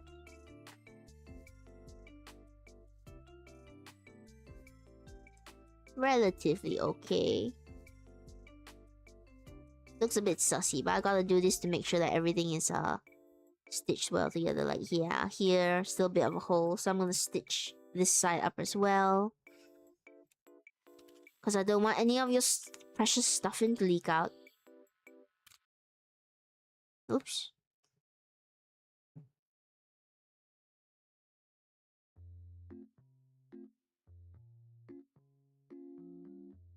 Okay.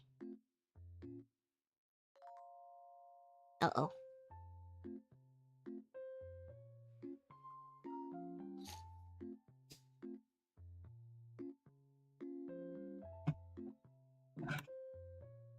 Give me a bit while I concentrate on just this part. And then I'll come back to yapping. I want to make sure that these holes are stitched up. Okay.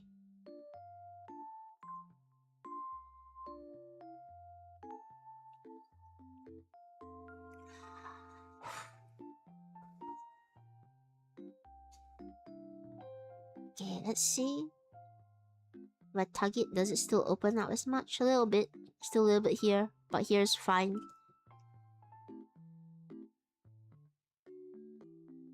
Yes. So, what do I want to say? It'd be nice to be a little guy in the next life. But I want to enjoy this life right now with all you guys. And come what may. I want to enjoy all the stuff that VTubing has to offer. And I want to learn to be a really good public speaker. And I'm going to learn from all the people around me. And I'm going to try and talk to them more. I'm going to try and talk and be more chatty. Because even though I really like the silence and just being quiet in a group, you know, I want to be entertaining for you guys. And I want to make friends. And like Octa said, we might be doing a repo stream every Thursday. Every Thursday mornings from where I am. Every Wednesday. For them it's a Wednesday. For me it's a Thursday. And I am available at those times. So I'll see what I can do. I'll see what I can do to come in and play more repo and play more games with them. We have a ton more games you want to try out. For a while, I guess the running joke for me is gonna be that my PC is just gonna be terrible at running them. I'm gonna be running them all in power presentation mode. But hey, we're trucking through. I'm not gonna give up just cause my PC's bad. I am gonna save up, as I said, to get a proper one so that you guys don't have to be subject to the scuff streams all the time. I want you guys to be able to see like, ooh, all the fancy graphics that has occurred. Thank you for the hydrate, Kaplaman. I am running out of water. Yeah, I need to get more water. I am running out. That was the last of it. We'll take another break in like 3 minutes time when the ads start. And I'll go get a bit more water for myself. Water. A bit more water for myself to drink. And for the plushies to hydrate. Thank you so much for reminding me to drink. Or else I would just lose my voice forever. I used to be able to do a relatively convincing British accent. I can't anymore. It's gone now. I don't know what happened to it. I guess I just didn't practice it enough. I can do French pretty decently. It's the one I'm proud of because it sounds the least offensive. And I use it for all my drow in D&D. So all my drow, all the underground people are French. And Underdark language is French. I can't speak French, I should say. But one day, I'm sure one of my players will, and I will have no idea how to respond to it. Speaking of drow, I had a drow recently betray somebody. Oh, 7, not enough. Do a French accent. Right as Lam came in, they heard the most awful French accent from Tene. And it was so awful, they had to flee. That's what the 7 means. It's your constitution, whether you were able to survive Tene doing an accent. Do a French accent. Let me try. Again, I'm not doing this to be offensive. I'm trying to do this so I can give my characters more voices for D&D. It is with the French. It is a little bit more higher pitched, and you do not pronounce certain words the same way. For example, the S's they come out more as the Z's. The Z's they come out more as the S's. And some certain words I have learned in French is you drop certain consonants. For example, you do not pronounce the H's as much. You pronounce it as ire, or it. It is more of an E sound. That is how you do a very simple French accent. Certain inflections you also have in French. For example, in the middle of the words, you tend to go up just a little bit like this, and then you go down. And it is somewhat convincing. I do not want to say that it is accurate to what real Frenchmen sound like, because I do think that they can do it much better than me because they are actually French.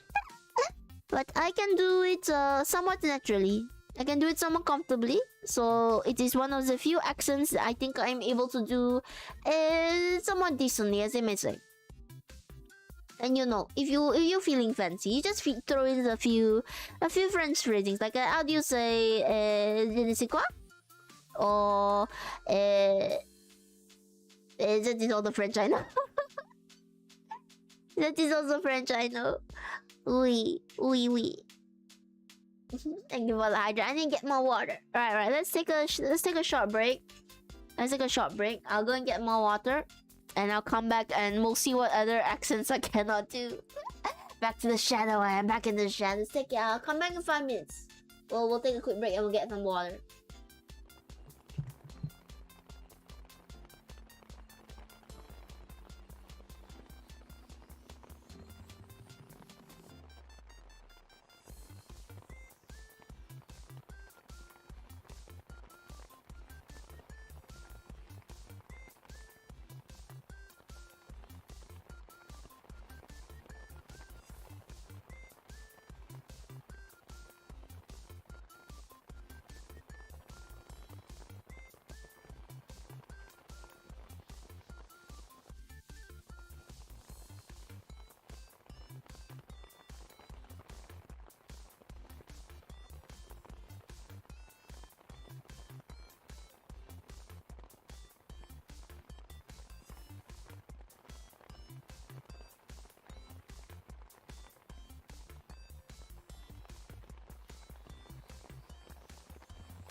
Hello. I'm back. I'm back. I'm back. We're back to zone. I'll make sure the music's not too loud. Okay, okay. Hello, everyone back. I've got my water. I got my water with me. I've drunk a little bit. It's nice and cold. And we're gonna get back to sewing. Let me just set up my hand warmers.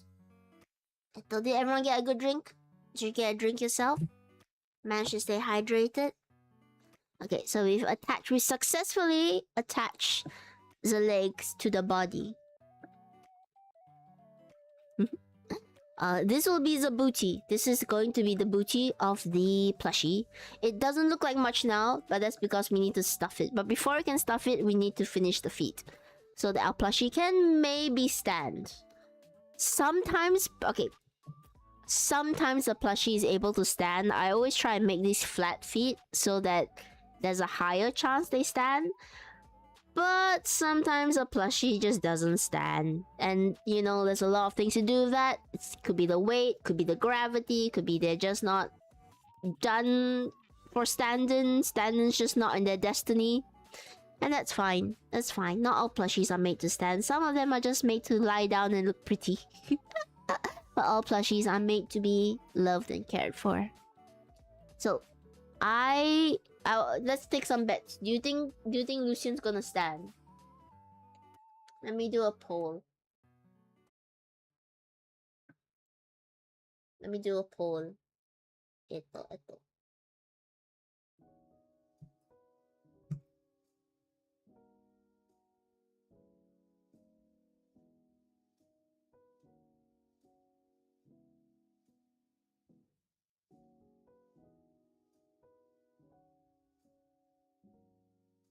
Okay. Do you think she'll stand on her plushy feet? Yeah, we just have a poll running now. So, I kind of think that Lucien is not going to be able to stand on her feet because she is very top heavy.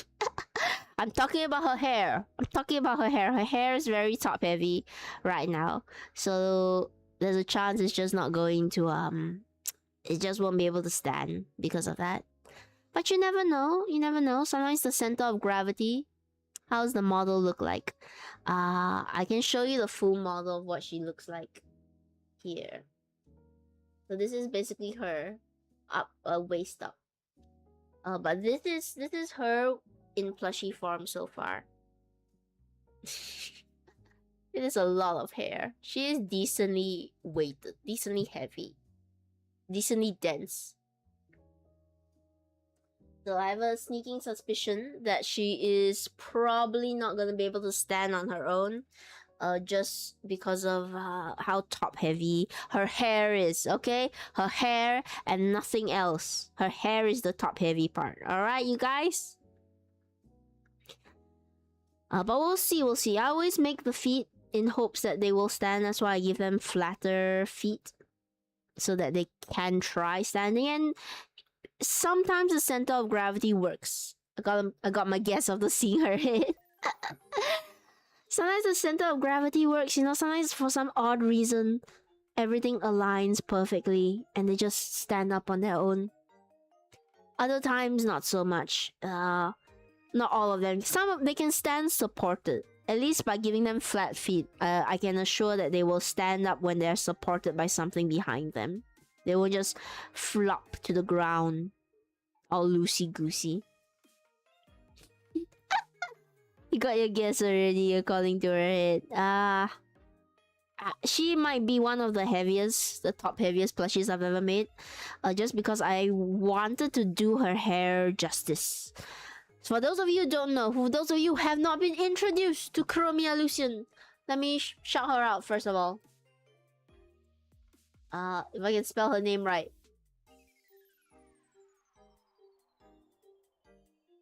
Yeah. Hopefully that's the right one. If it isn't, I'm so sorry. But if you haven't been introduced to her, she is a variety streamer / singer, VTuber, capitalistic sheep. She's awesome. She gives out VTuber advice and she's very friendly, but you know, how not friendly to the point where you're worried it's fake. She tells it as it is, and I appreciate that about her. She tells it as it is when she needs to tell it as it is. So she's been very inspiring to me, which is why I want to make a plushie of her. This is of my own doing, deciding to make a plushie of her. And I really wanted to do her hair justice because not only is it very beautiful, but also fun fact about Lucien, Lucien lore, is she's actually colorblind. She can't see purples. I think it's red-green colorblind. I'm not sure if there's one specifically for purple, but I think purple is on the color spectrum. So she can't actually see her own model as everybody else sees it, which is funny. So when I was making her plushie, I thought, alright, I want to give it a bit more hair texture. Since she's not going to be able to see the different shades of purple so well, let's give it hair texture. So that she will be able to see it and know that I paid attention to all her hair. I gave all her hair everything I have. And it was a pain to sew, but I love the way that it came out. I'm really happy with how it came out. And I can't wait to complete it. Hoping to complete it by next week. Because once we get the body, we only have the clothing and accessories left. And I don't think they're gonna be that difficult, honestly. Because she does have somewhat simplistic clothing. Thank you for the hydrate goodie. Always looking out for me. I will drink. I've got my water now. Got more.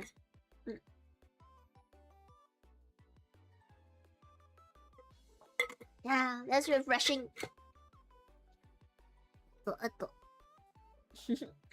do not need to be this popular. I just want to watch 10A. It's no good. You're too good at your job, Spacey. You are too amazing at what you do. So everybody needs you. Everybody wants you. But you probably should work because these people are actually paying you. 10A is not. 10A is not paying Spacey. I wish I could. That's reminding me, is it true people who have blue eyes are mostly colorblind? Oh, is that a fact? It would make sense, right? If there are like color receptors in the eye that produce that kind of coloration or the lack of, because blue is just a lack of brown, right? It's not actually blue, it's a lack of brown pigmentation. It's like how I think how blonde is not the color blonde, is the lack of like the colors that make it brown or black. I would believe it. I don't know the science behind it. I could be spreading misinformation. I'm not saying it's true. All I'm saying is I would believe it if it is true. Blue eyes is just less protective melanin. Ah, I see. How would you know, Spacey? Are you a scientist? Even if you're blue eyes? That's interesting. We learned something new today. Hang on, I'm trying to wrestle with these feet. Trying to get it stuck. It's difficult to work it from this angle.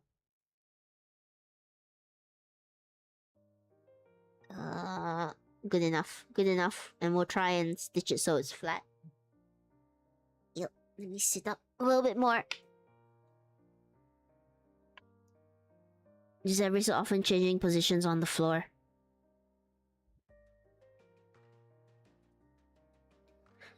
I'm gonna get rid of this needle. It's not actually doing anything.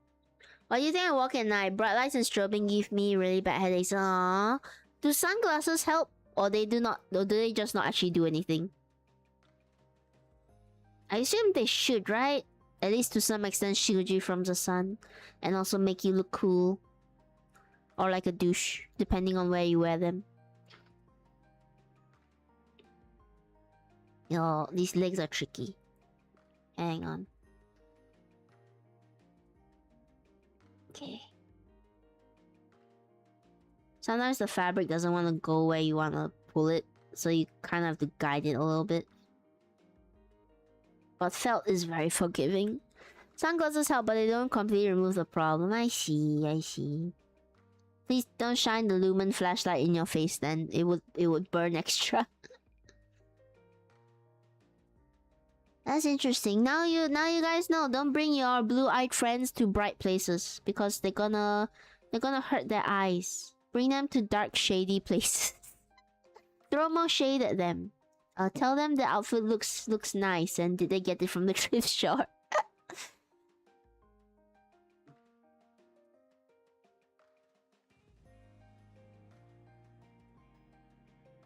Okay. I'm sure actual plushie makers, like professional ones, they know a better way to sew the feet. But I don't. So this is just how I'm gonna do it. And there's nothing you can do about it. Duke University did a huge study about it. Oh, did they get a bunch of light-eyed people and just shine them in the sunlight? Just put them in sunlight and watch their reactions for a little while. But yeah, I guess it's how like light skin burns in the sun, right? But darker skin is a bit more resilient. In both cases, you should still be wearing sunscreen. Please do not go out into the sun without sunscreen. We have sunscreen. When we got sunscreen, less people have probably died of skin cancer. I don't know if that's a real statistic, but just use sunscreen. I once met someone. I was walking to work back when I worked at a place. Back when I was gainfully employed. I was walking to work one day, and this lady, this little old lady, she came and she asked me where this certain store was. And because I was heading in that direction, I said, "Oh, you can follow me, and let's just go to that store together." And I couldn't help but notice that she was really, really sunburnt. She was like bright red under the sun. It was a very sunny day. I noticed this, but I didn't say anything about it because, you know, some people, they just burn easily under the sun, even with sunscreen. But out of nowhere, she just started telling me how she never wears sunscreen and how it's all a manufactured lie. And how you should not put all these chemicals on your skin. And she's going to buy like a certain old fabric to make into a dress, and that will protect her from the sun and all of that. And I didn't know how to respond. I was just nodding along, me with my face full of sunscreen, because I'm quite pale, so the sun tends to burn for me as well. I tend to get really red, so I gotta put on sunscreen to protect myself. But yeah, I'm just there listening with a face full of sunscreen, nodding along like, oh, that's interesting. No idea how to respond to it. I didn't want to hurt her feelings. I also didn't want to incite a conversation because I was going to work. I was gonna be late for work if I stopped to question her views. But the funniest thing is, again, she's saying all of this while looking burnt to heck. I've got the Irish green. It's surprisingly how I rarely burn. But you should wear some SPF. Zinc is friend. Yeah. She looked uncomfortable. She looked uncomfortable in the sun. Even as she was talking about how amazing it is to not wear sunscreen and how it's all a lie and conspiracy theories. And yeah. I just thought I was walking a nice little old lady to her store. I did not expect to be preyed upon by anti-sunscreeners. She really shouldn't have been out in the sun. She was talking about how healthy she's been ever since she stopped using sunscreen. And you know what? Good for her. But also, madam, your skin is literally turning into a tomato in front of my very eyes. Perhaps you should reconsider your views in order to safeguard your health a little bit more. Like, even if you don't believe in sunscreen working, it can't hurt to have it on, right? Or to get, like Spacey says, get some zinc or something. Or you know, even a natural sunscreen I would accept over no sunscreen. A exactly, she should have gotten a parasol or shawl, but no, she was walking out here in the blazing sun, no hat, no nothing. Next to me, as we were walking along, bringing her to the shop that she wanted to go. She was in those a really old-timey fabric, like the white linen fabric. If I remember right, she said she was gonna buy linen to make into another dress or something, and she was talking about how great linen is, and I'm like, yeah, linen's pretty great. It's still just a cloth though. It's still just a piece of cloth. Most of the cloth that you use to make your clothing, they do not have magical properties. Some of them can block out the sun, yes, but they are still pieces of cloth. Like this plushie that I'm making in my hands. End of the day, it is still a piece of cloth. It cannot protect you from anything except loneliness. And yeah, it was along the same stretch of road where I met someone trying to recruit me to join their church. Now, again, nothing against any religion. Live your religion freely. But I don't advocate, I don't like forceful conversions or people actively trying to get you to join a church or something. Cause it just don't feel nice. I just want to go about my day. I just want to live my life. Apple. Hang on, we almost done with this feed. I'm just trying to close up this little gap here. Side note, speaking of the plushie, speaking of finishing up this plushie, I'm hoping to get it done by next week, like I said. And I was also gonna try to ask Lucien if she wouldn't mind coming on for you know, like a little chit chat as I finish up her plushie once and for all. I'll have to check my dates because there is a chance that I will be a bit busy at certain timings next week. Because I am taking on more D&D events, but it should all be fine. I think only the Friday slots might be affected because the D&D events might take place at the same time as my Friday slots, but we'll see. We will see. All I wanna do is do D&D. with all the fun people. It might be D&D with younger folk though, so I'm gonna have to brush up on all my slang, all my skibbity riz slang words. There we go. Relatively flat foot. Might be able to stand. I'm gonna have to do a bit of a shoe later on. It's gonna be just a flat shoe, honestly. Plus her socks. She has some stockings that we should be able to get on her. And yeah, I'm gonna see whether Lucien might be interested in just coming on and chatting with me while I finish up her plushie. Trying to do that for everybody I make a plushie of now. It's just, you know, come on, get them chatting. Ask a little bit about their journey, how they came to be, what's their favorite thing. Lucien also has said that she's sewing. She's starting to sew. So I might ask her some things about her sewing journey and how that's going. Trying to make conversation. Trying to practice my people talking skills. Else, it's a win-win for everybody. Somebody gets advertised, and I get to practice talking to people.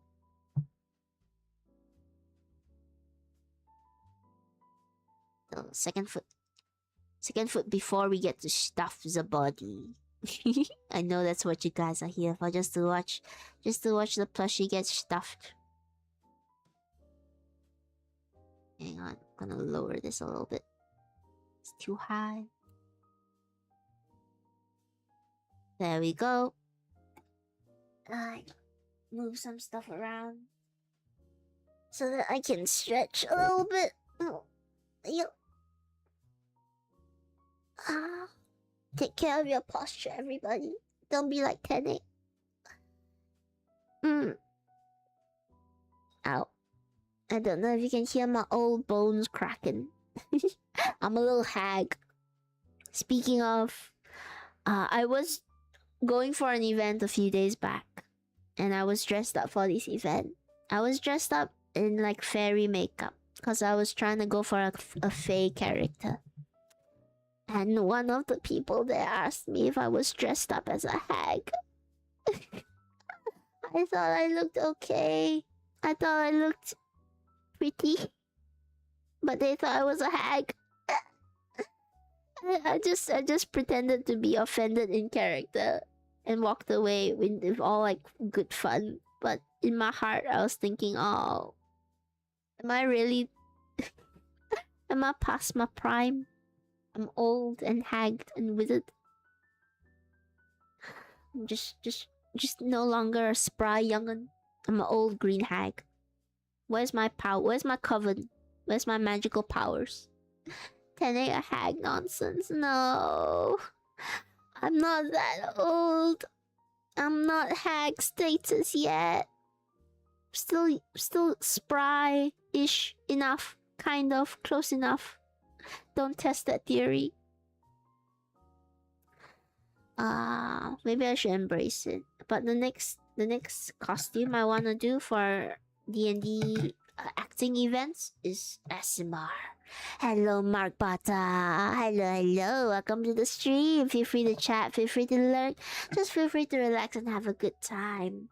And the question of the day is, if you could be any little guy, if in your next life you become a little guy that just enjoys being a good, being treated and being cared for, what kind of little guy would you be? I always say I want to be a little frog. I just want to relax in my ponds. Eat some flies. Be admired by people, but not patted too often because, the slimy coating on the skin and all, people can't pat you too often. So I get the appropriate amount of pats.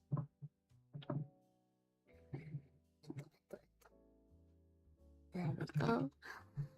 And we are just doing a little peaceful Sowen stream today. And relaxing. And calling Tenny a hag. Because apparently I'm old and withered and forgotten. Uh-oh. It's not coming through. There we go. So if I get the reborn little guy that all he does is chill. Ancient Tenny, how dare you, Spacey? Not Spacey, Freaky. I'm mixing up your names. I'm so sorry. One's in space, one's in the earth. I need to remember that much. I'm an ancient eldritch evil. As if that hasn't been done to death already. Over and over again. Hang on, let me just get this stitch. Speaking of ancient eldritch evils, my D&D parties are really starting to ramp up. Not only have I taken more D&D events this time, but I was telling you guys, I think I have traumatized my horror game players. They are... They expected spooks and scares. They did not expect psychological torture where their morals are being called into question. Our poor cleric is wondering whether they are the villain of the story at this point. And everybody else is just like, let's just embrace the villainy. It's obvious we're not good people. Everybody we try to save, we end up killing. How did the beetroot blood work? Oh, goody. It worked really well. So the beetroot blood. For those of you who don't know, this stitch is not sticky. For those of you who don't know, in the first ever horror game session, I made some fake blood to smear on myself when one of the zombies came to life. So I bought beetroot juice. I mixed it with a bit of chocolate powder to get it a bit darker. It came out a bit too brown. So I poured in just a few drops of red food coloring too, in order to give it a bit of a bloodied look. But I did end up using more acrylic paint, because I also kept a tube of acrylic paint in case the blood red didn't go off too well. So I think that was what I ended smearing on myself.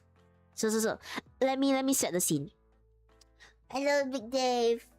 This is a story you guys have heard before, but for those who are new, I am a professional D&D game master host. So I host D&D games outside for people.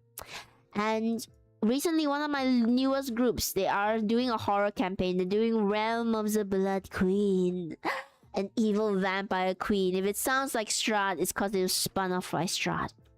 And there's a section. There's a section where one of the villagers in the village that they're in transforms into this mangled ghoul. because of a certain flower that's in the village. So what I did was, throughout the whole session, I pretended to cough.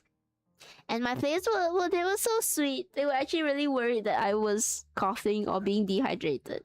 But I would cough, and at that point in time, when they come up to the man, he's coughing a lot, so I'm coughing a lot. I'm coughing, and then suddenly, while I'm coughing, I duck down behind the game master screen, and I grab a handful of acrylic red paint, and I also stuff some flower petals into my mouth.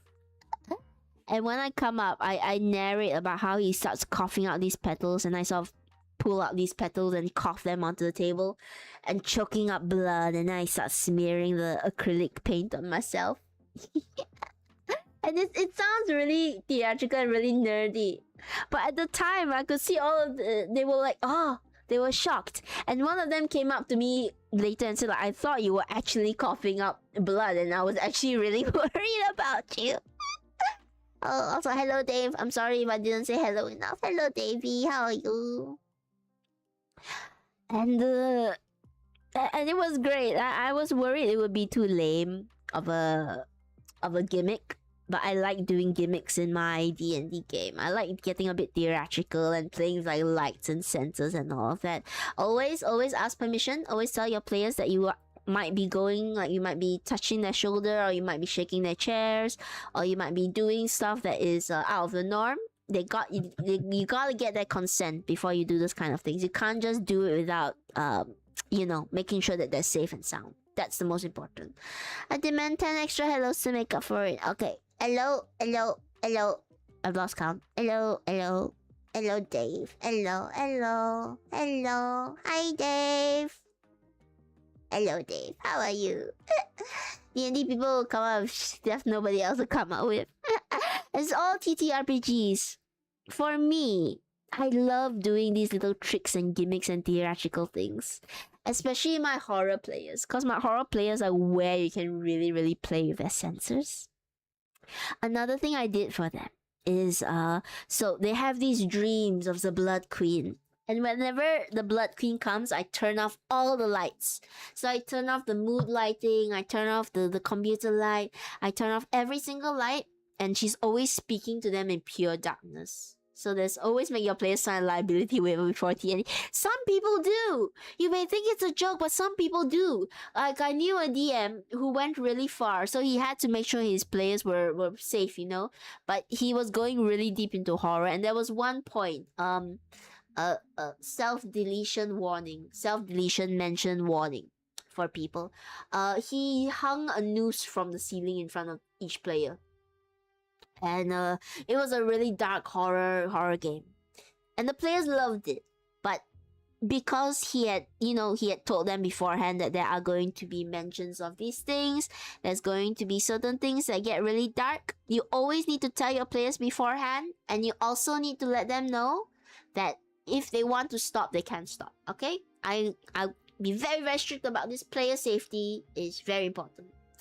You got a remote next to you to buttons for atmosphere? Yes, I do. I do have a remote to control certain lightings. But whenever I turn off all the lights, there are some smaller lights I have that I walk around the room to turn off.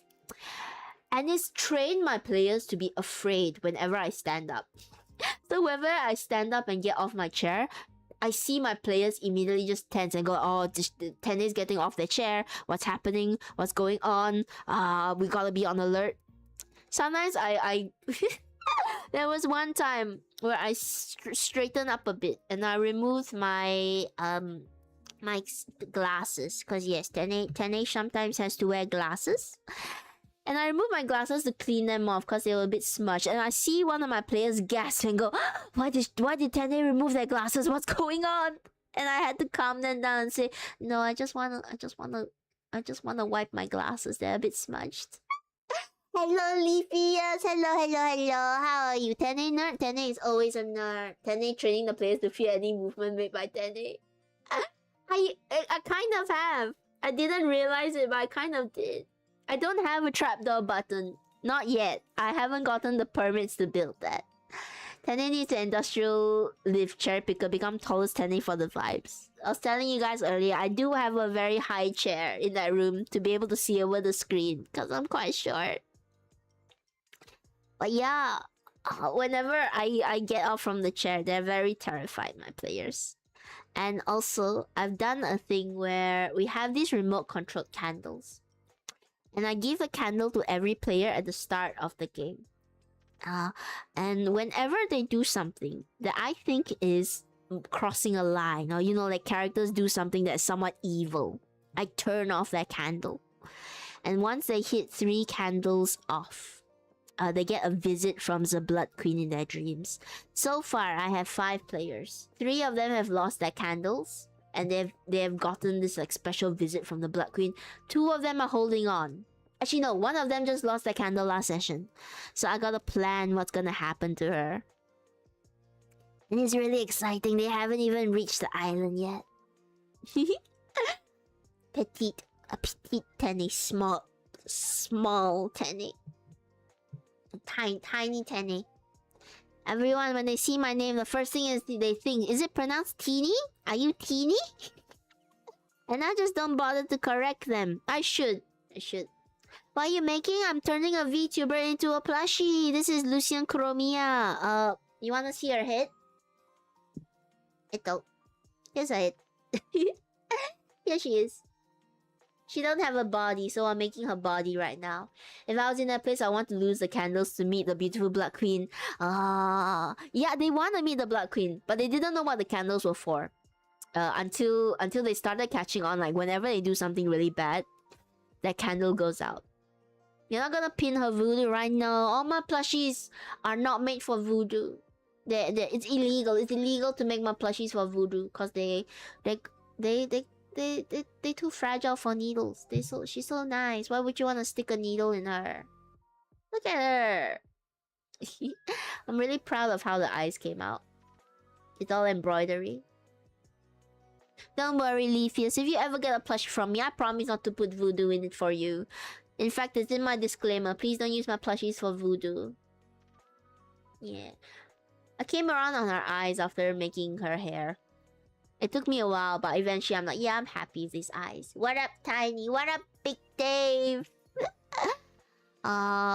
If you were in my game, if you were all in my game, I hope that I could scare you efficiently. I use other people's plushies for voodoo. Yeah, other people's plushies. You need the voodoo so I can book the nose. I need voodoo so that I can make them like Tenny. I'll just whisper to the door every night, yo, you really like Tenny. You want to chat with Tenny. You want to be friends with Tenny. That's how I got all my friends. But I've stopped practicing voodoo because I realized I want them to like me for me and not for my voodoo mystic arts. Let me pull this thread tight.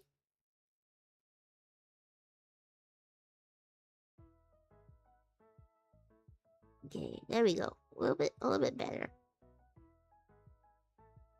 I wish I had many friends. You don't need a lot of friends. You just need a few good ones. A few good friends is better than anything else in the world.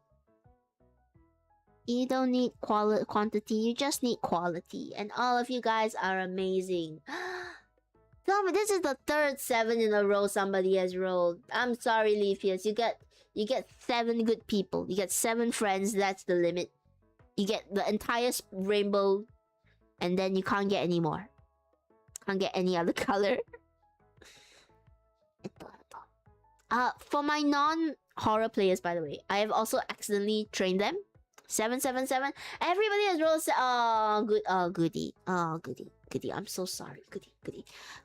You try to roll the dice, but as you go to roll the dice, suddenly you get a call from an unknown number. As you pick up the call, you hear from the other side, You, sir, have just won the lottery. And as you start to celebrate, suddenly the caller goes, oh, sorry, wrong number. And they hang up. That's what you get. That's what you get for rolling a 2. You get the joy of thinking you won the lottery before it's all ripped away.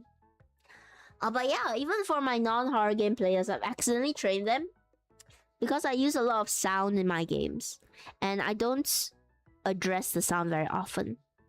This is my proudest story. I've told it so many times where because I've gotten my players so used to listening out for sounds, I don't even need to say anything. There was one instance where they were in this haunted ship and I just started playing the sound of a woman crying.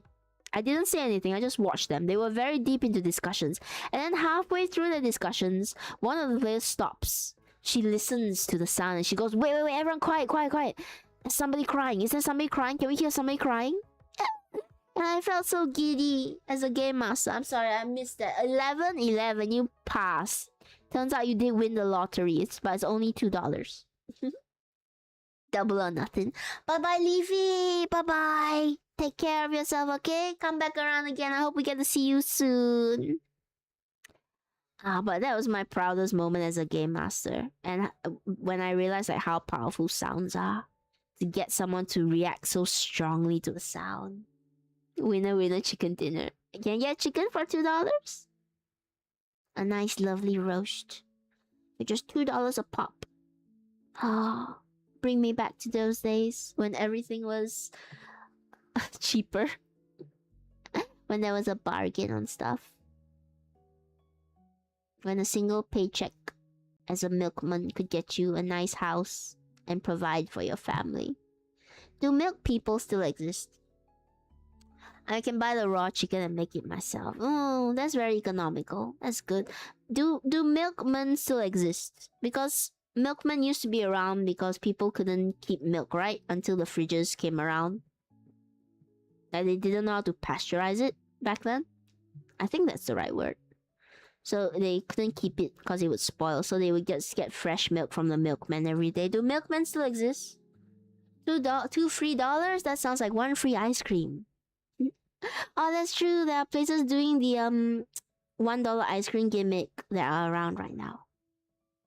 But yeah, do milkmen still exist? And are they alright in this economy? I think back in my home country, in the countryside, oh, okay, that's good. They're still, I guess they're just farmers now? Or is it just one person utterly dedicated to bringing you milk from the farm? I don't think they exist anymore. Two contrasting opinions. I'm sure somewhere out in the world, they are still all around. So somebody's continuing the trade. They're extinct. Me as grandmom. All I can think of is Spacey. Spacey trailed off. We'll never know what Spacey thinks of. The Psychonauts milkman. I can think. I'm just thinking of. Did anybody see the old Annie Boom cartoon where it was a milkman, but he was crazy and it was a really dark animation. A one job as a milkman still exists, so Goku can do his trading. This is where Dave reveals that he's been Goku all along. Oh wait, no, he's been the milkman. He's been the milkman. He's been the milkman out there, ensuring that Goku still gets his milk.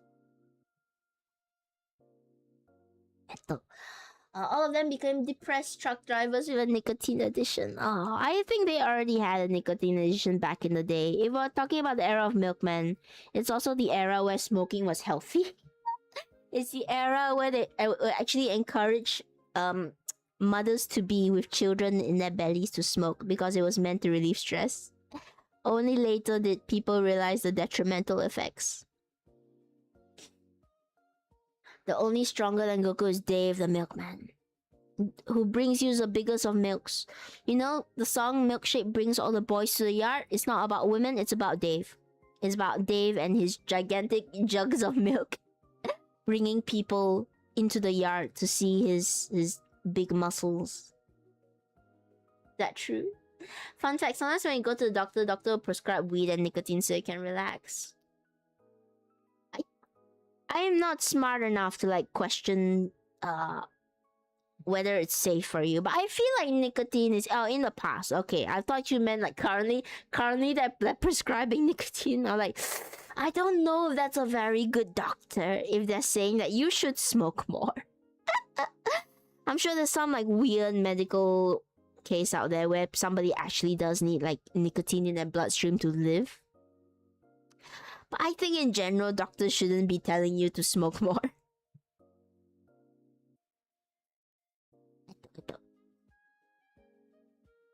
Also, I am so excited for this weekend because I get to continue on with my my other group of players. I have a group of players that just started Descent into Avernus. For those of you who don't know, spoilers.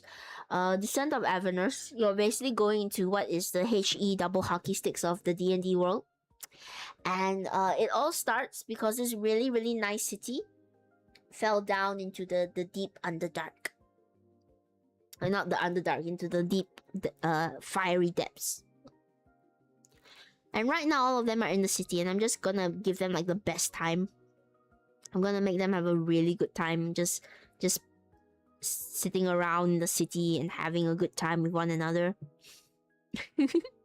So that's gonna be even more devastating when it all goes wrong. What if the doctor is sponsored by a cigarette brand? I think that's even worse. I think that's even worse if the doctor is sponsored and they're trying to push it on you. Because doctors shouldn't be sponsored by medicines. Doctors should be able to objectively tell you like what you should take without being biased towards anything.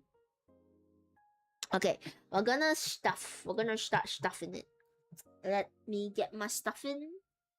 What? Yanked out my headphones in the process. So this isn't my usual stuffing. My usual stuffing is a bit more soft than this, but this was some stuffing I got from a friend because they had too much stuffing for their projects, and they like, do you wanna just take some? And I was like, yeah, I'm a forager. I'm a little trash raccoon. I'll take whatever you have. So it's not my usual stuffing, but it's still cotton, I believe. I don't think it's polyester. It's still cotton stuffing, just in a different form. Use cotton because I think it's a bit more environmentally friendly. So same thing as always, we're just gonna tear it apart. It's a bit fuzzier. I do prefer my own stuffing, so when this runs out, I'm gonna go back to my cotton stuffing because I think it's a bit softer. But this should suffice. So we're just gonna start stuffing his body. And we're gonna get violent with it. We're gonna use the scissors. And just stuff it down the leg. Sharing is a wealth. Yeah, shares a stuffing. If you have too much material, give it to your friends who need more material to do stuff with. Let me hope I haven't like closed up these legs by accident. If I've sewn it flat and no stuffing go in, I'll be so upset. But it's okay. It's okay. The legs are open. The leg. I was gonna say the leg holes are open, but that sounds even worse. The amount of accidental innuendos I make on this stream needs to be recorded. I should have a redeem that just records down all the times I accidentally make an innuendo. It's happened too often. Did you make a dress yet? Not yet. I want to make a body first so that I can see how to add the dress and on her and everything. Usually we make plushies in a few parts, so we're not gonna make it all in one stream. What's that? The dress? We're gonna do her dress a little bit later on. Right now, we just wanna make her body happen. So, when you're stuffing plushies, make sure you focus on all the corners first. Because stuffing, sometimes it gets stuck in the middle and it forms a little like stop gap and it stops the plushie from reaching down there. And it gets harder to push it down when you have everything stuffed up. So make sure just in the beginning, you fill in all the corners first. And it's okay to make it a bit denser. You never want to understuff a plushie. Overstuffings, I think, is better than understuffing. Because if you understuff it, it's going to look all floppy. Overstuffing, it looks a bit round, but you can sort of press it flat. Because stuffing does compress over time. That's why all the most well-loved plushies, they look really flat. Because they have been hugged to the point where the stuffing all just compresses down.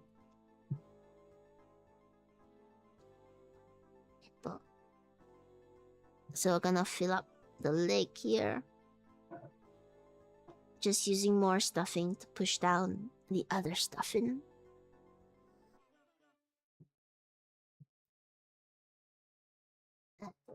Hang on, my camera needs to be plugged in. Let me get my wire.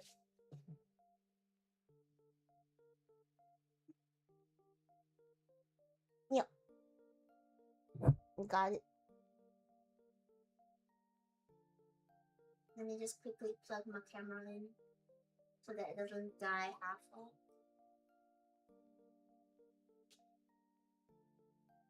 I wish I could show you the mass amount of wires that I just have running all over the place.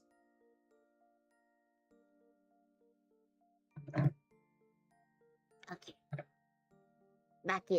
Back into stuffing the plushie.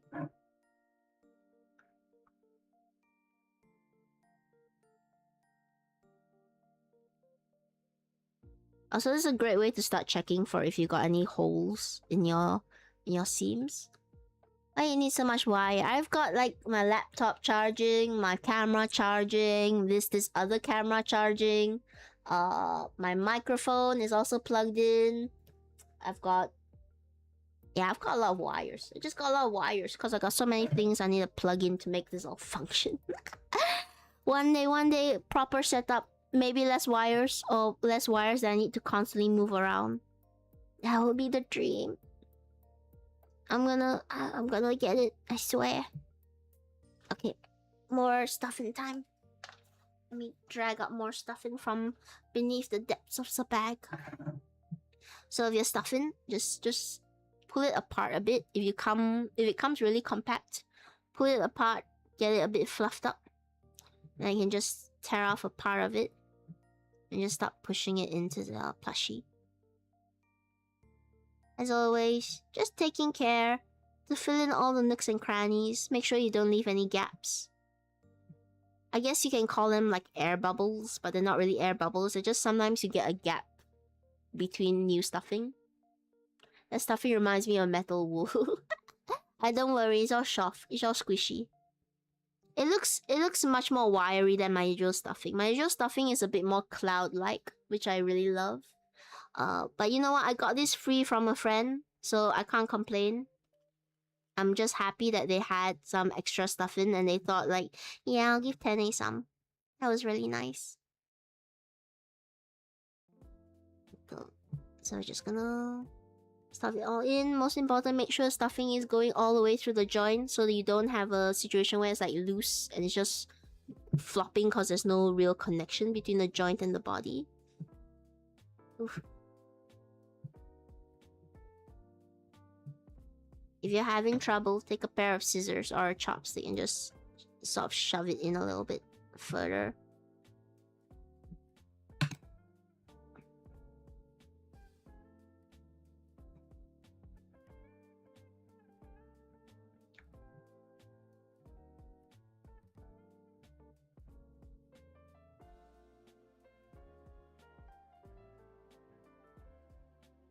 Okay. The butt looks so funny. Don't worry, we'll fix the butt soon. Right now, it's just this way because I need to get some stuffing inside before I can like give it cheeks. Before I can make the butt an actual booty. Alright. Get a bit more stuffing. I like to put in scrap cloth inside as well. Like the pieces of cloth that I've cut up. Or some of the wires. Not wires, threads. Don't put wires in your plushie. So just some scrap cloth. I also stuff it in there. Just to give it a bit more volume.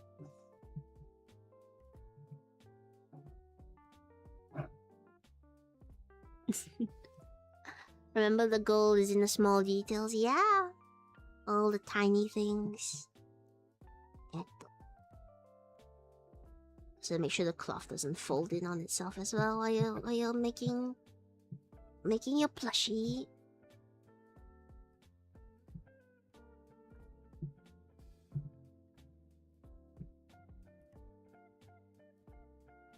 Okay. And compress it a bit. Like I said, it's better to have a plushie that's like a little bit overstuffed than one that is understuffed. And you can really put in a lot more stuffing than you think you can.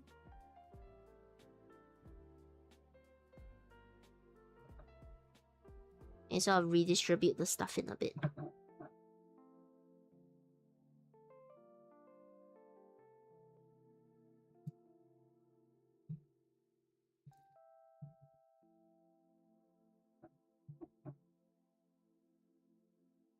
I think we can pull it off a little bit.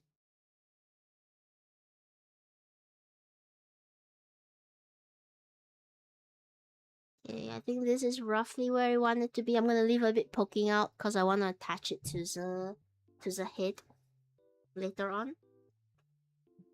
So I want a bit of stuffing poking out that will go into the head. Maybe a bit less because the head is also very full.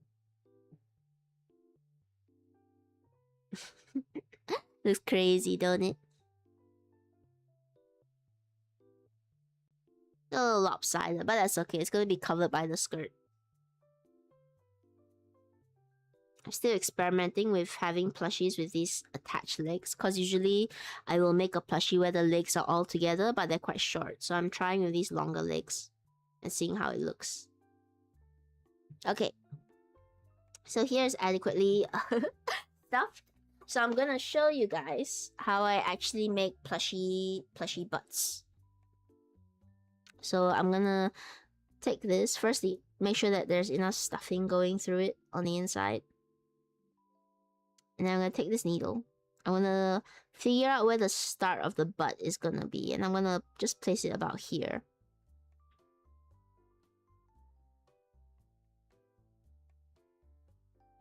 Okay. Gonna stitch it here so that it is it's properly set. It doesn't move. It's anchored in basically. Hi Stargazer, hello Semma. I haven't been on your streams but I've a lot of stuff to do. Don't be worried about that. Oh, ouch. Don't be sorry about that. You take care of yourself. Okay? As long as you're taking care of yourself, whenever you drop in, I'm happy to see you. Thank you so much for coming around this time. How yeah, I'm okay. I'm starting my starving artist arc era. Gonna be focusing more on plushies and trying to get things done. Saving up for a computer setup and gonna be on the floor for a while. Because I don't have a desk, unfortunately. Alright, also, here's how to do a plushie butt. Also, Stargazer / Stemma. Tell me, if you could be a little guy in your next life, you know, somebody who just sits in the sun, gets taken care of, gets fed treats. What kind of little guy would you be? I've gotten dragon, I've gotten frog, I haven't gotten axolotl. Nobody said axolotl. Also, I'm gonna skip this song because it sounds so it's too good. It sounds so similar to the original. I'm worried about copyright. Yeah. Okay, so once you have your anchor point at the start of where the butt is going to be, you're gonna just pull the thread down in the middle of what I guess you would call the crack. And you're gonna find the point where you want the butt to end, which is usually like about here. Alright, and what you're gonna do is along this seam, you're gonna push in the needle. Let me make sure I got the seam. You're gonna push in the needle and you're gonna sort of compress the plushie so it come out from where you started. Now, very important not to lose the needle in this process. Very useful information, yeah. Okay. And you're gonna line up the thread, make sure it falls into that booty crack. Once you're here, you just pull. Just pull as hard as you can. Squish the cheeks and pull. And you're gonna repeat this a few different times, okay? Going back to the end, coming up to the starting point of the booty. Again, make sure don't lose your needle. A good question. I'm not sure. What kind? Would you want to be like a little dog that's been taken care of? Or do you want to be like a... Somebody said dragon. I don't know how little guy dragon is, but maybe you can be a relaxing dragon. And you're just gonna smooth it out a bit, make sure the stuffing gets in. And you're gonna repeat this process a few times until you have the butt cheeks. Alright. Because, you know what? We need a lot of thread to hold back this booty. Thank you so much for following, Mark Bata. Thank you. Welcome to the bunker. I guess I should do a little bit of an introduction again. After the ad. I'll do a little bit of an introduction after the ad so that everyone can see.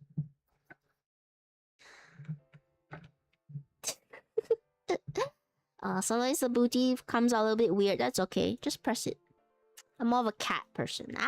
Little cat, maybe little guy cat.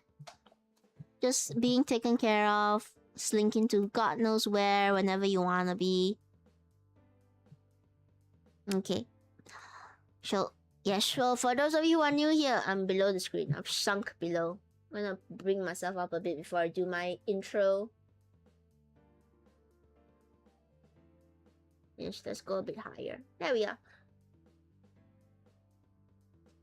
So, hello. For those of you who don't know, I am Tenny, a post-apocalyptic alien who crash landed here on this planet.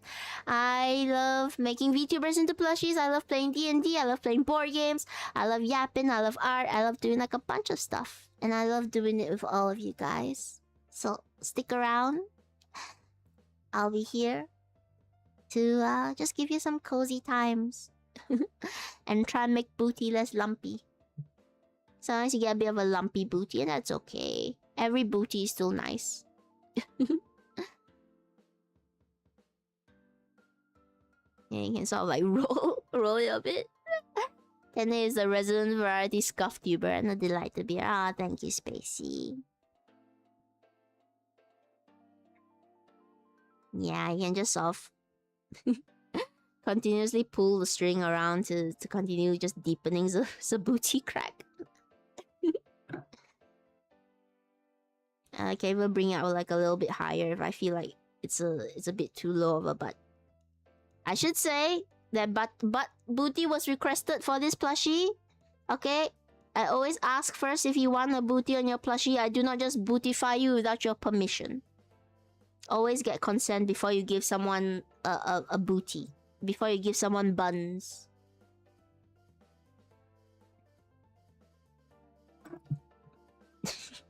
And just like squish it out a little bit. And then pull again. So now they're a bit pointy, which is fine. I did make them a little bit pointy, I think, than usual.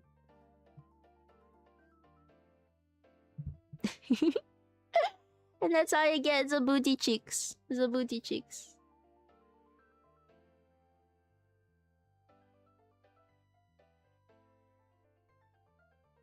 Okay. And don't worry too much about all the seaming. It adds character.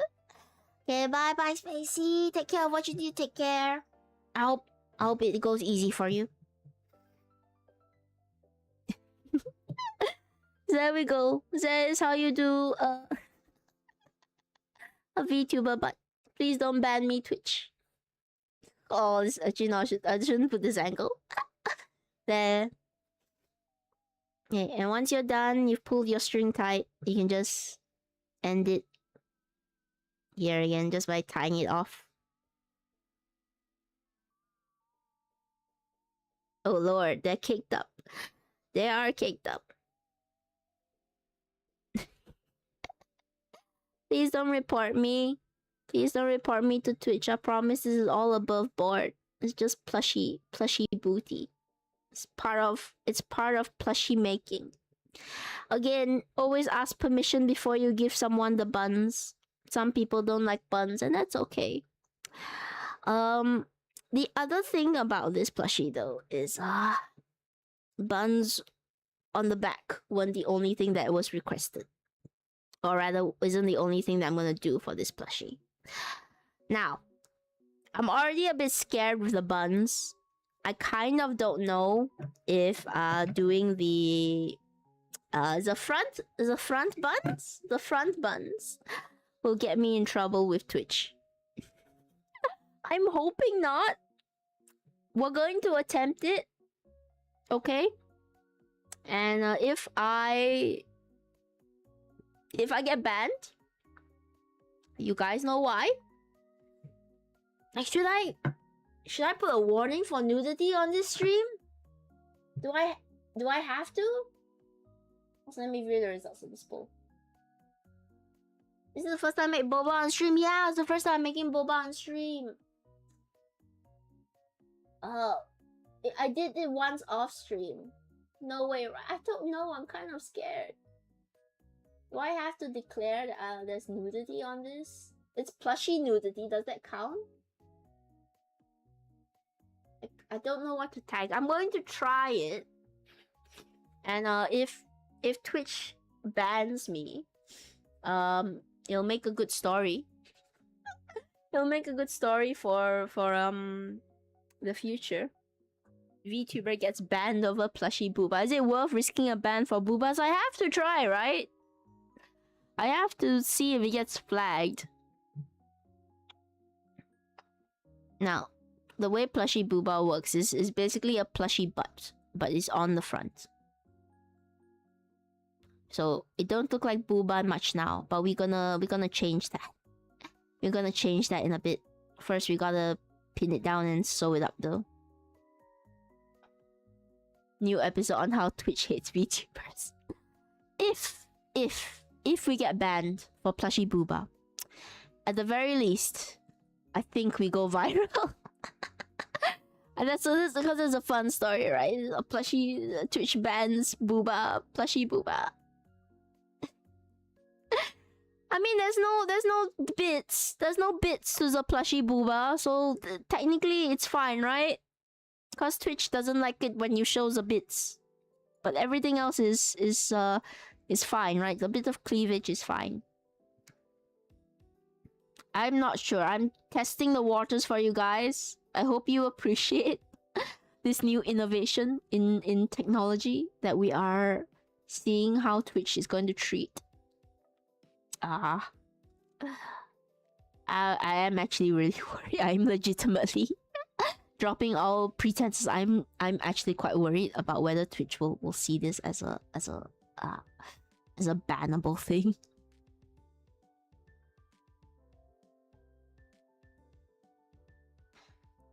If it does, who do I talk to?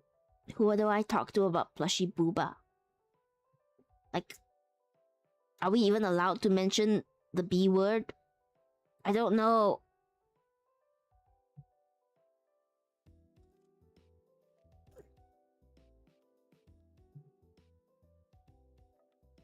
This is the second time also that I'm doing plushie, this kind of technique for my plushies. Cause till now I never experienced. I think it should be good, probably, maybe. Your words fill me with confidence. I'm gonna trust in the algorithm, I guess. In the Twitch. I don't know. I'm really scared.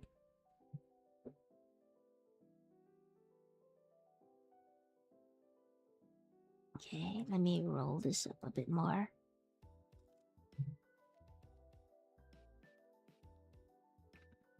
I mean, if it goes through, it'll be fine. And if it gets banned, then it'll be a story to tell. So, win-win. It's a win-win situation. We'll be fine either way. Yeah, we'll be. Just keep telling yourself, then you're gonna be fine. You're gonna be fine. Twitch is known for being very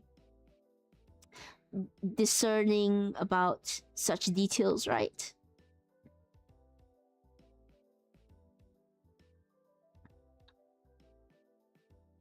Okay.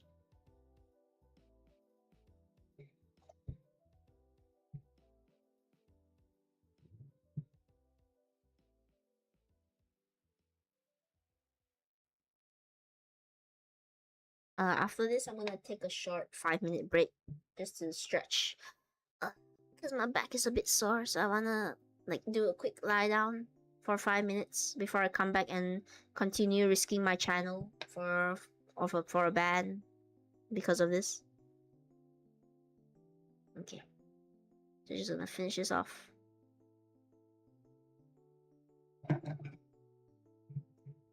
And this spare tray is just gonna go back into the plushie. Okay, we're gonna take a quick 5 minutes break, and then we'll come back and we'll continue sewing in a bit. All right? Okay.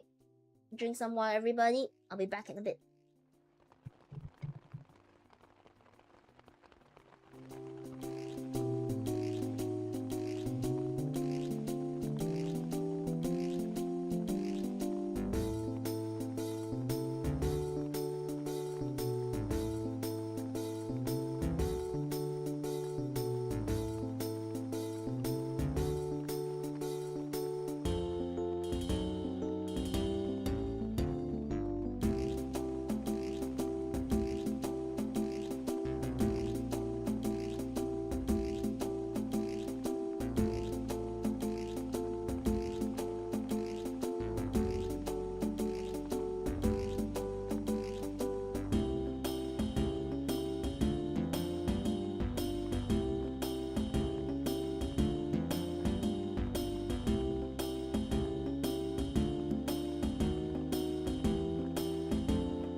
Okay. No. Okay, I've stretched. I've had a little stretch. We'll lie down just to stretch and take care of my body a little bit. Oof. I miss my chair. Okay. Let's continue sewing the plushie booba. If I can thread this needle.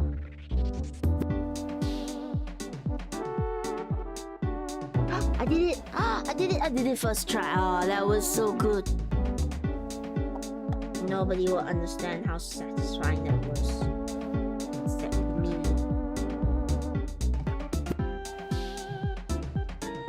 Okay. So cute. Thank you, Mark. Thank you. Okay, where we left off. I'm gonna continue sewing Sounds' booba. And once more. Hoping it doesn't get us banned off Twitch. If I get a warning from this though, it'll be hilarious. It's also on YouTube, but I feel like it's a bit more fine on YouTube. I've seen plushies on YouTube. I've seen plushie booty on YouTube. Mimi Bits Cool Craft is on YouTube.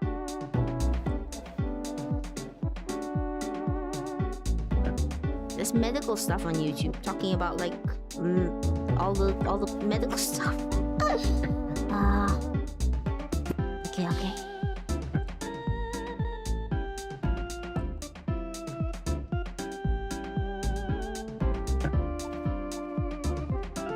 Yeah, so from now on there might be more collab streams on Thursday when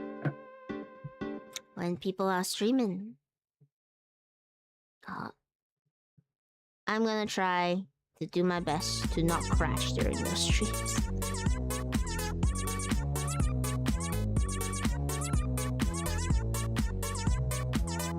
Have you guys seen the latest Shrek 5 trailers out?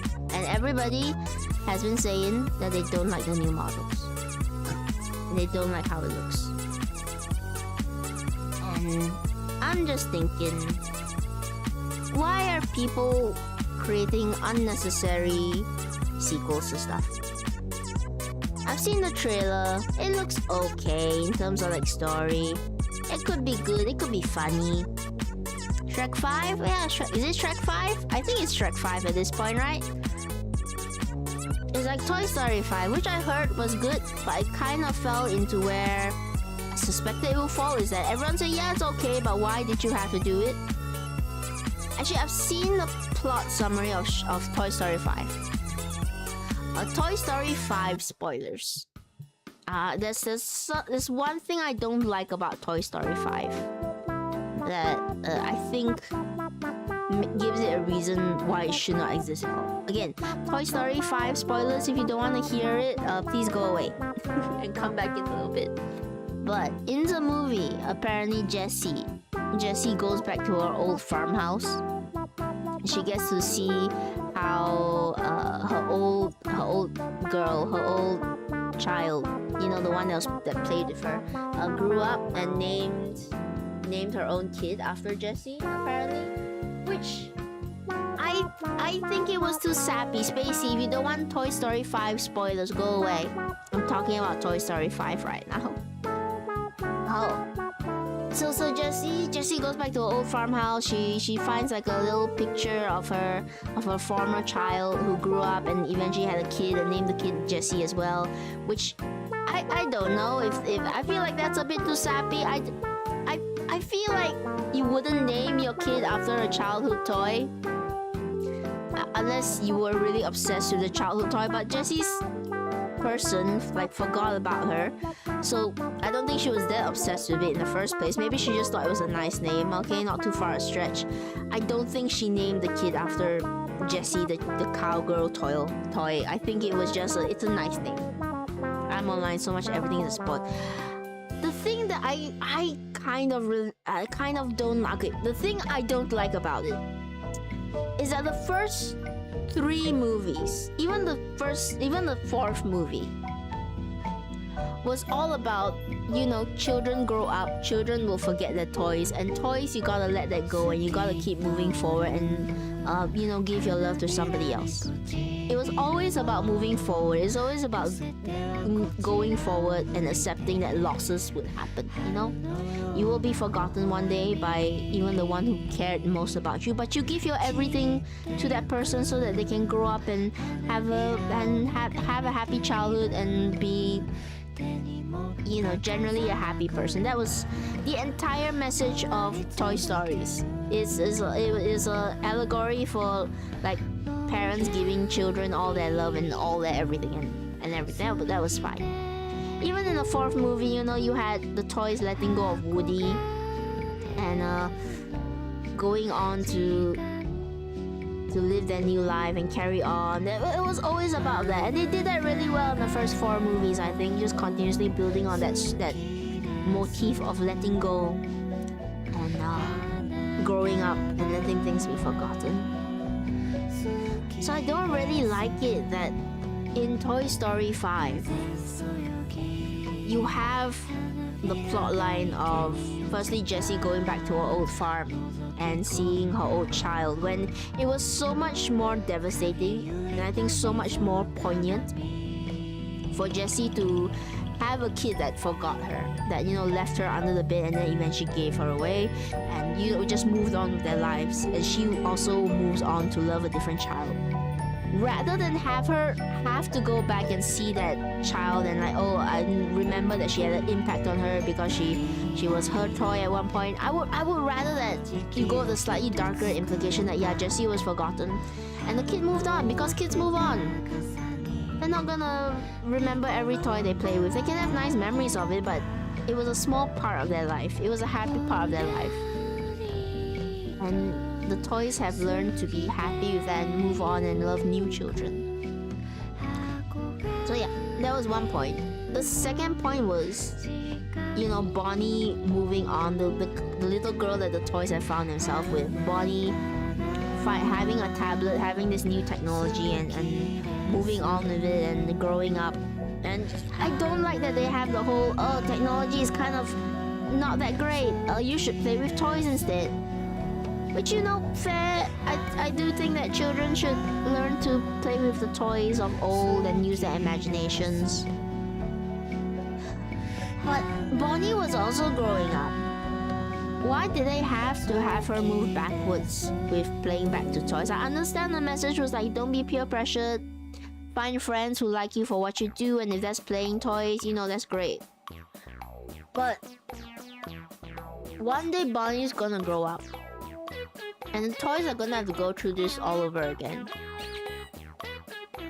Why are they so surprised when Bonnie moves on to newer technology?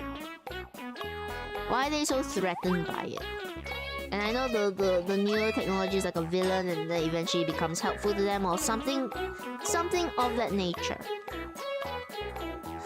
But yeah, I just don't like that the toys sort of move backwards. They forgot the main message is to grow up and move on and to leave things behind, and it's okay to leave things behind and to grow up and want new experiences. I thought that was the whole point. I thought that was the whole message of every single film until the fifth. Sorry. Hello, Jay.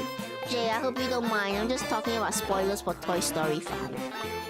Because I don't really like the new message of the Toy Story 5. I prefer the message of, you grow up sometimes and you leave toys behind, but you take the memories that they give you and you move on with your life. I thought that was such an amazing message that you don't usually get in most kid films. And they did it with in part in the first Toy Story it was just them, trying to get back to Andy. It was very much just like a buddy movie. That was fine. They were finding their footing. It was a good movie. It was fun.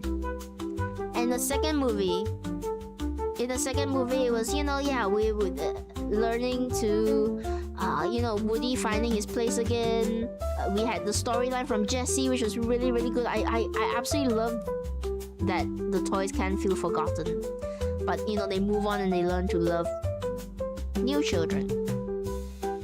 I like Toy Story 3, didn't care for 4. 3, I liked it, yeah, going to actually, you know, showcasing what happens when toys get lost and so on.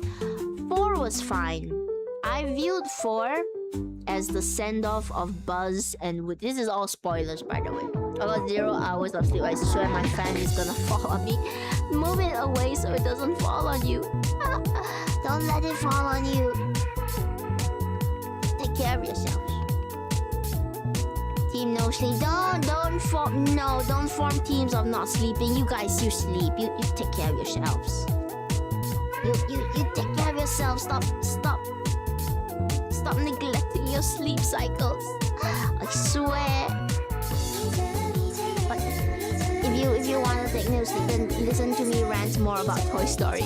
Toy Story 4, I think was alright because it was kind of, you know, the friendship between Buzz and Woody was ending, and the toys learn not only to let go of their child but to let go of the friends around them because they're moving on to new and different things. And I think it's nice that Woody went on to just continue helping lost and broken toys. That's okay. It was all about moving on and letting go. And I felt like it did something a bit bold. It wasn't fully necessary, but I enjoyed it for its contribution. Let me look into it. Go to sleep, no sleep. The ceiling fan, I can't exactly move it. Oh no, can you move a bit? The music kind of loud? I'm so sorry. Let's lower it. Okay. Yeah, it's lowered. I'm sorry, it was kind of loud. Okay. Yeah, I just don't understand Toy Story 5, why it had to exist. It didn't really add anything to the story. Nothing really changed. I don't really enjoy that Woody came back. The creator said like, oh, we wouldn't bring Woody back for no reason. And yeah, there's a reason he comes back. But if 4 was meant to be the farewell, then why are you sort of ruining that farewell by having him come back and having him always be able to come back? It should have been more like a final goodbye of their friendship. I also don't like that over time, the Woody and Buzz friendship has sort of become a bit less in every movie. Like in 1 to 2, it was very strong, it was very present. In 3, it kind of falters a little bit. And then in 4, it's back again, but it's still not that strong. Popcorn movie, not awful. Did it have the same impact for me? Yeah. I kind of feel like Shrek 5 may be going down the same route. Hello, bars. I'm sorry, I don't speak Russian. I kind of feel that Shrek 5 is going down the same route in that it doesn't really need to be made. You know, it ended on an okay movie. Why are you bringing it back? What else do you have to say? But you know what? Shrek 5 has a bit more of a loose plot. So I'm a bit more okay with it. Puss in Boots was good. Puss in Boots always hinted that Shrek 5 was gonna happen anyway. So I can't really blame them. Hi, hello, bars. Feel free to chat, feel free to lurk. How tall are you? I'm shorter than that. I'm below your estimate. I'm gonna leave it at that. I'm below your estimate. I'm not that tall. I'm sorry, I'm not that tall. Hello, Oleg. Hello, bars. Feel free to chat, feel free to lurk.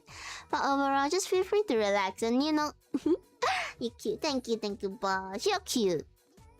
And, you know, talk about Toy Story 5 and Shrek 5 and why I don't think these movies need extra movies.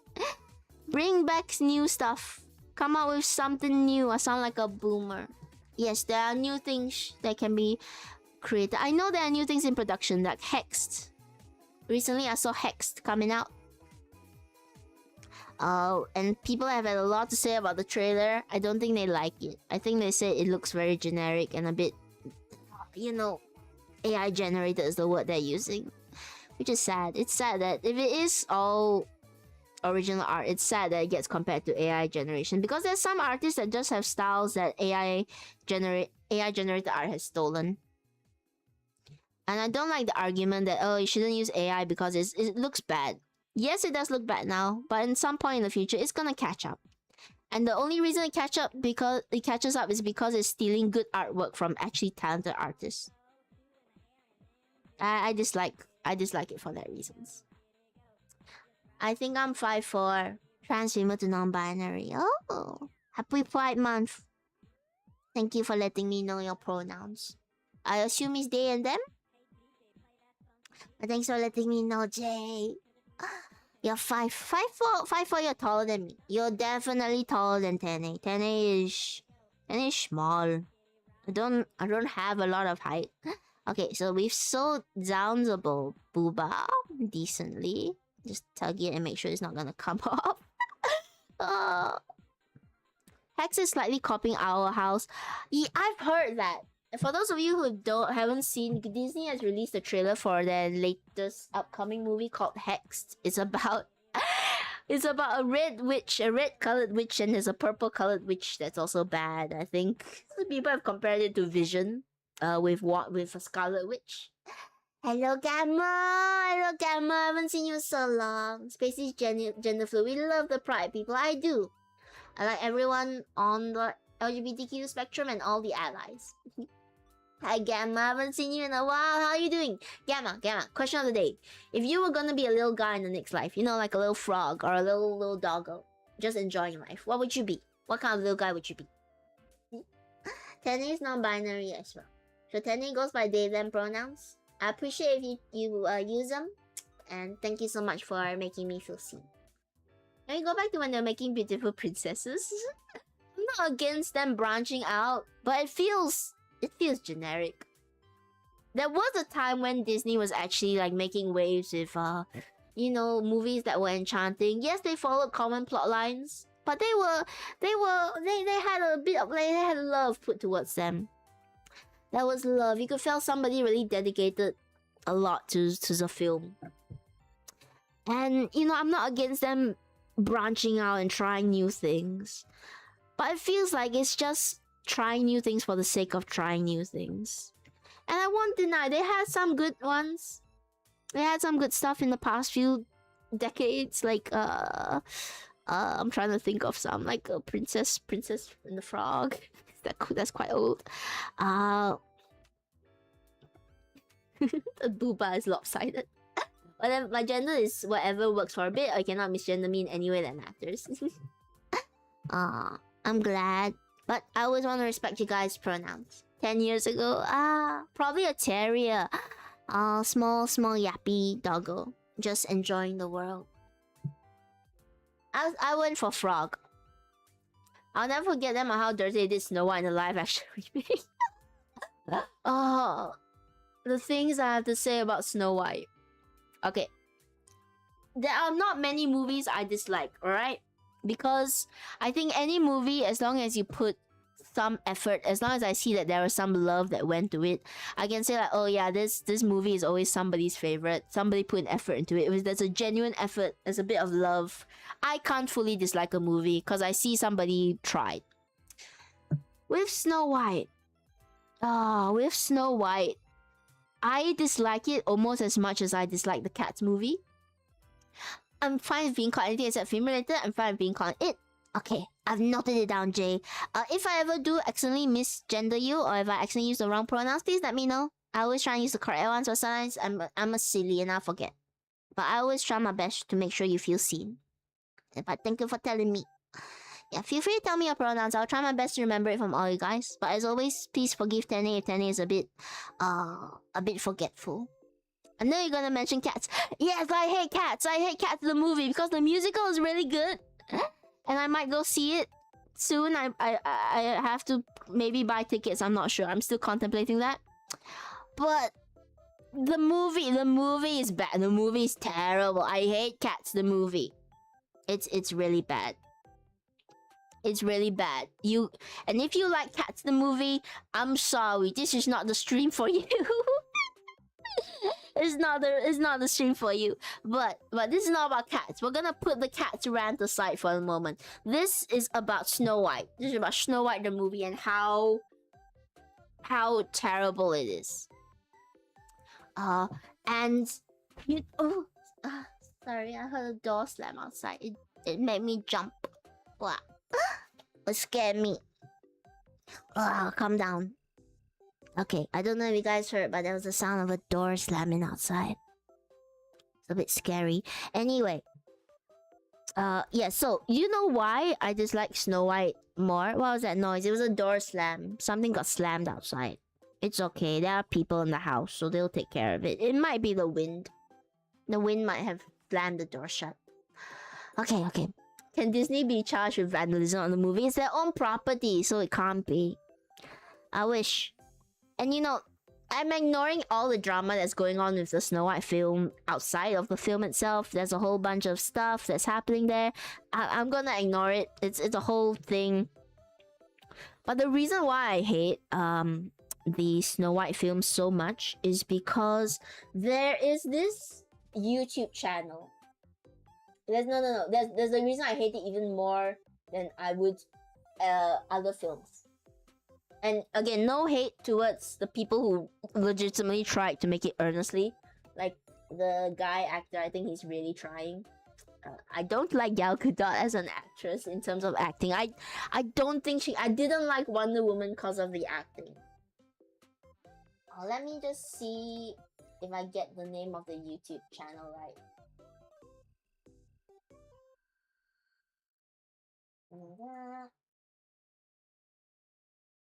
Okay, I remember it.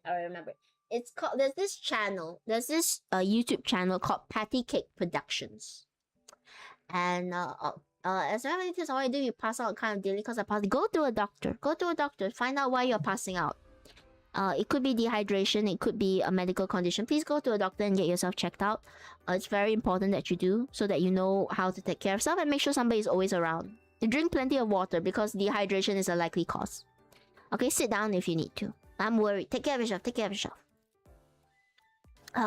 There's this YouTube channel called Patty Cake Productions. They make music based off like existing Disney property, and they're really good. They're like parody music, but they have their own original music, and it's extremely amazing. Now, they came out with a Snow White Evil Queen song. And the production value on it. The production value on that song alone rivals anything that you see in a movie. You know the Evil Queen song that Gal Gadot kind of sings, not really sings, kind of talks through. And firstly, why you had such an awesome Evil Queen transformation in the original? It scared children back in the day. People remember it for years after they witness it. Why would you take that awesome sequence when you have a chance to bring it to live action and make it really shine, make it really pop, make it look amazingly grotesque and scary? Why would you take it and make it so boring? Why would you take the song and make it like a lullaby? Thank you for the hydration. I will drink. The movie budget was 300 million, by the way. Somehow a random YouTuber makes better content than yeah. My mom will eat Vapor Rub because our iron was so bad. Don't eat Vapor Rub. You can rub it on your chest, but don't eat Vapor Rub. There's some chemicals in Vapor Rub that if you eat it for prolonged time, it will give you problems. I know this because I saw this on My Strange Addiction. There was a lady who ate Vapor Rub a lot. And the doctor was like, there's some chemicals in Vapor Rub. If you ingest it like over a long period of time, you're gonna have issues. Don't do that. Go to see a doctor, find out what's wrong, and get the appropriate treatments. Even, I would say, when it comes to your health,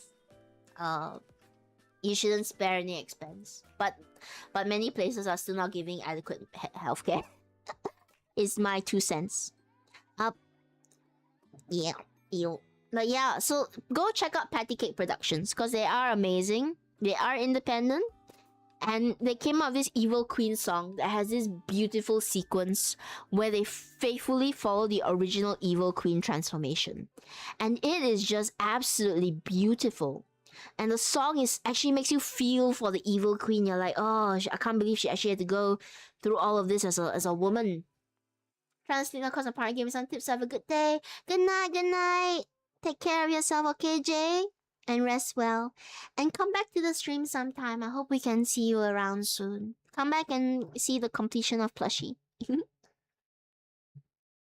You were scared that the boobas get you banned, but in this state, it looks like an Among Us and the boobas on the visor. Yeah, this is just an Among Us with really, really long legs. It's an Among Us. But I'm gonna do the thing soon that's gonna take it from a caked up Among Us plushie into a not so caked up Among Us plushie. I'm gonna do the thing. I'm gonna start doing the thing where I start turning this into actual booba. So we gotta be a bit careful about that. If I talk more about Snow White movie, maybe the Twitch algorithms won't catch me on this. The music stopped. Music, come back. Music, come back. There we go. Okay. Yeah, with a random, not even a random VTuber, Patty K Productions, you gotta give them a lot of credit. They come out with amazing songs, they have amazing sets, they have amazing effects, and it's all done by an independent little studio. Please go check them out, please go support them, as always. They're running this really great series where the villains of Disney are trying to take over something. I haven't caught up with it in a while. Okay, so... Oh, this is... Another thing that angers me is so much about the movie is how terrible the... Yes. I don't understand. In the era of cosplayers, in the era of people who have grown up with the movies and turned back and like, I'm gonna make it in a style that is amazing to me, in an era where so many talented people exist. Why do your costumes look so terrible? Why?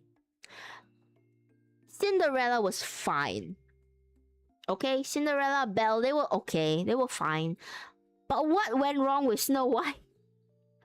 Also, again, Rachel Zegler has her whole thing going on. I'm not gonna touch on, but the sweet child, honey, she's probably older than me and more successful. Rachel, please, if you somehow ever watch this, a bob does not suit you. A bob, the way that they did it, just does not suit you. There were better ways they could have done your hair. There are better ways that people have done Snow White's hair. They have done like an updo where it's all you know, pinned upwards into this beautiful bun. They have just let it come down as a short bob instead of as a round whatever bob that thing looks like. It was just not good. I'm gonna censor it a little bit. It was just not good. It was not good costuming. And the evil queen as well. Yeah, look at the first season of Lord of the Rings and the start of Lord of I assume Game of Thrones or Lord of Thrones, is that a thing? I don't watch Game of Thrones, so I don't know. I've heard all about it, but I don't watch it, so I don't know too much about it. But yeah, it was just not good costuming. It was, and even look at those 2005 Sarahs and they got better CGI costuming armor. How? There was not enough love going into this film. If there was love, they would have brought either a good costume designer that really loved this film. Actually, no. You know how I know there wasn't love going into this film? Because if I'm not wrong, correct me if I'm wrong, the costume designer for Snow White is the same costume designer for the live-action Cinderella. And the live-action Cinderella actually looks really good in terms of costuming. So either they brought her on and they gave her terrible direction, or they didn't give her enough time to work with it, or somebody somewhere gave the wrong direction. Because the costume designer clearly has talent and clearly has an eye for good costumes. But somehow this one just wasn't given the love and attention that it needed.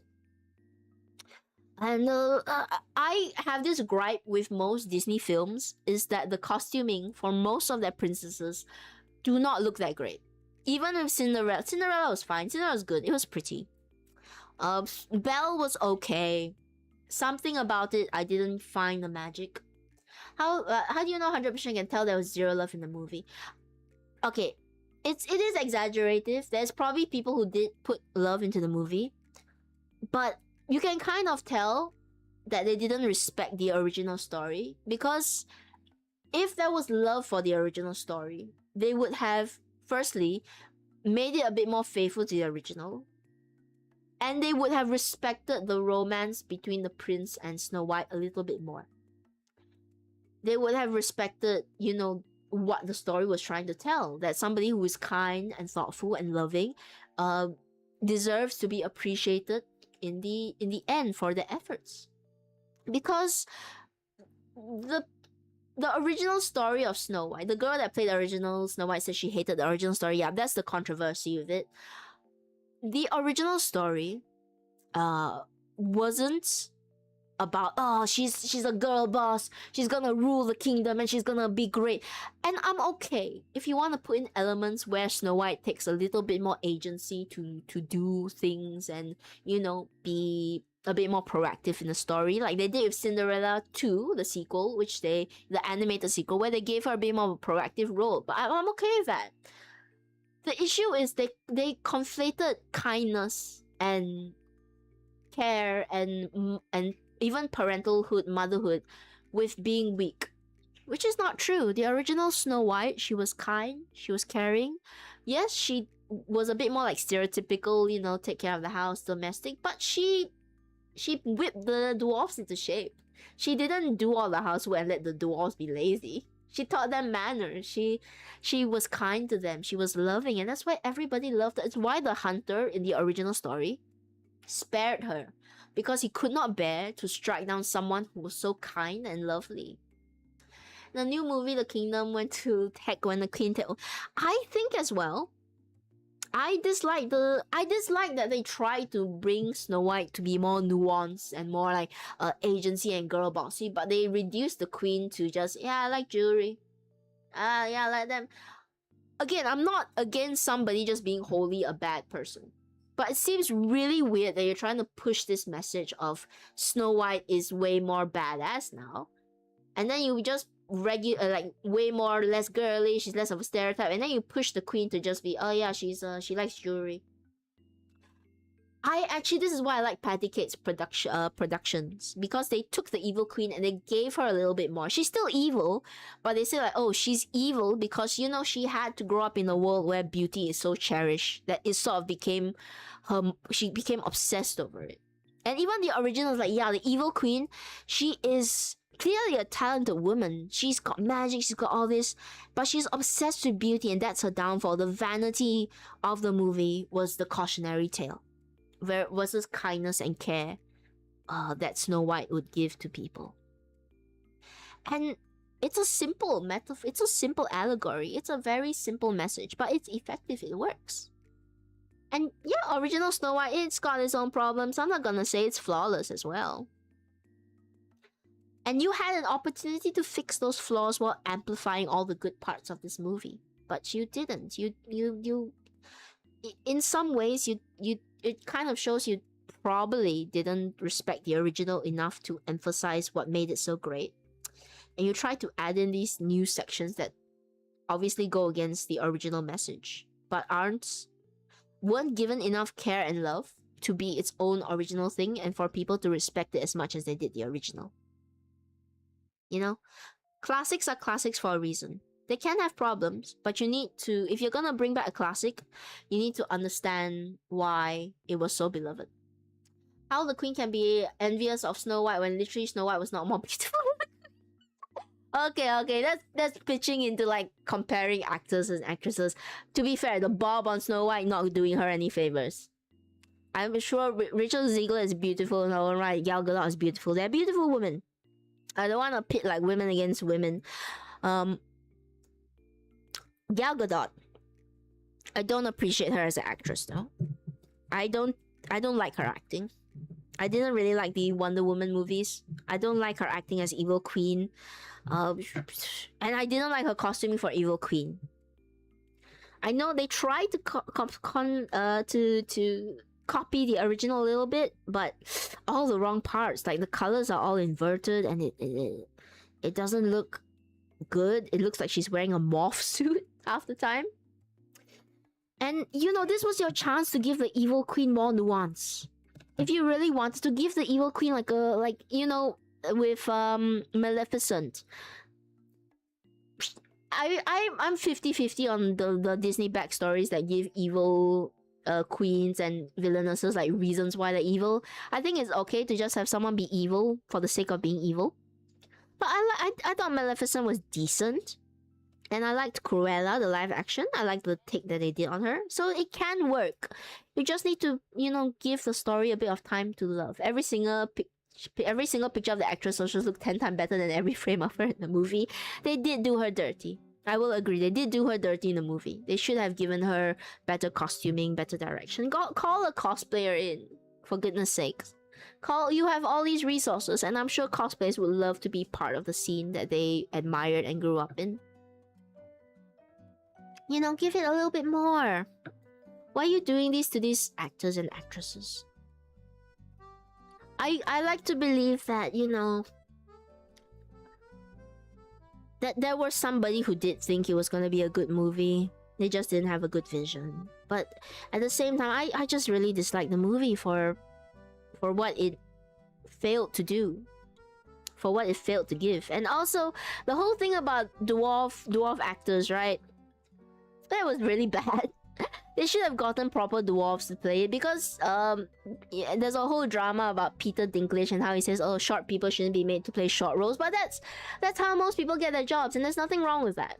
If you are looking for a certain actor who has certain characteristics to play a character, like, yeah, I want this character to be brunette, it's an important part of the story, and you get brunette. I want this character to be very short compared to others. I want it to be a dwarf, and get people who do suffer from dwarfism. In the Backrooms movie, they had a monster portrayed. I'm not gonna give too many spoilers. They had a monster portrayed by a man who is I think like 7 feet tall or something, because he has some genetic things. I'm not sure. He is the only body who could play it. And would you fault him for going for a role that is made for him?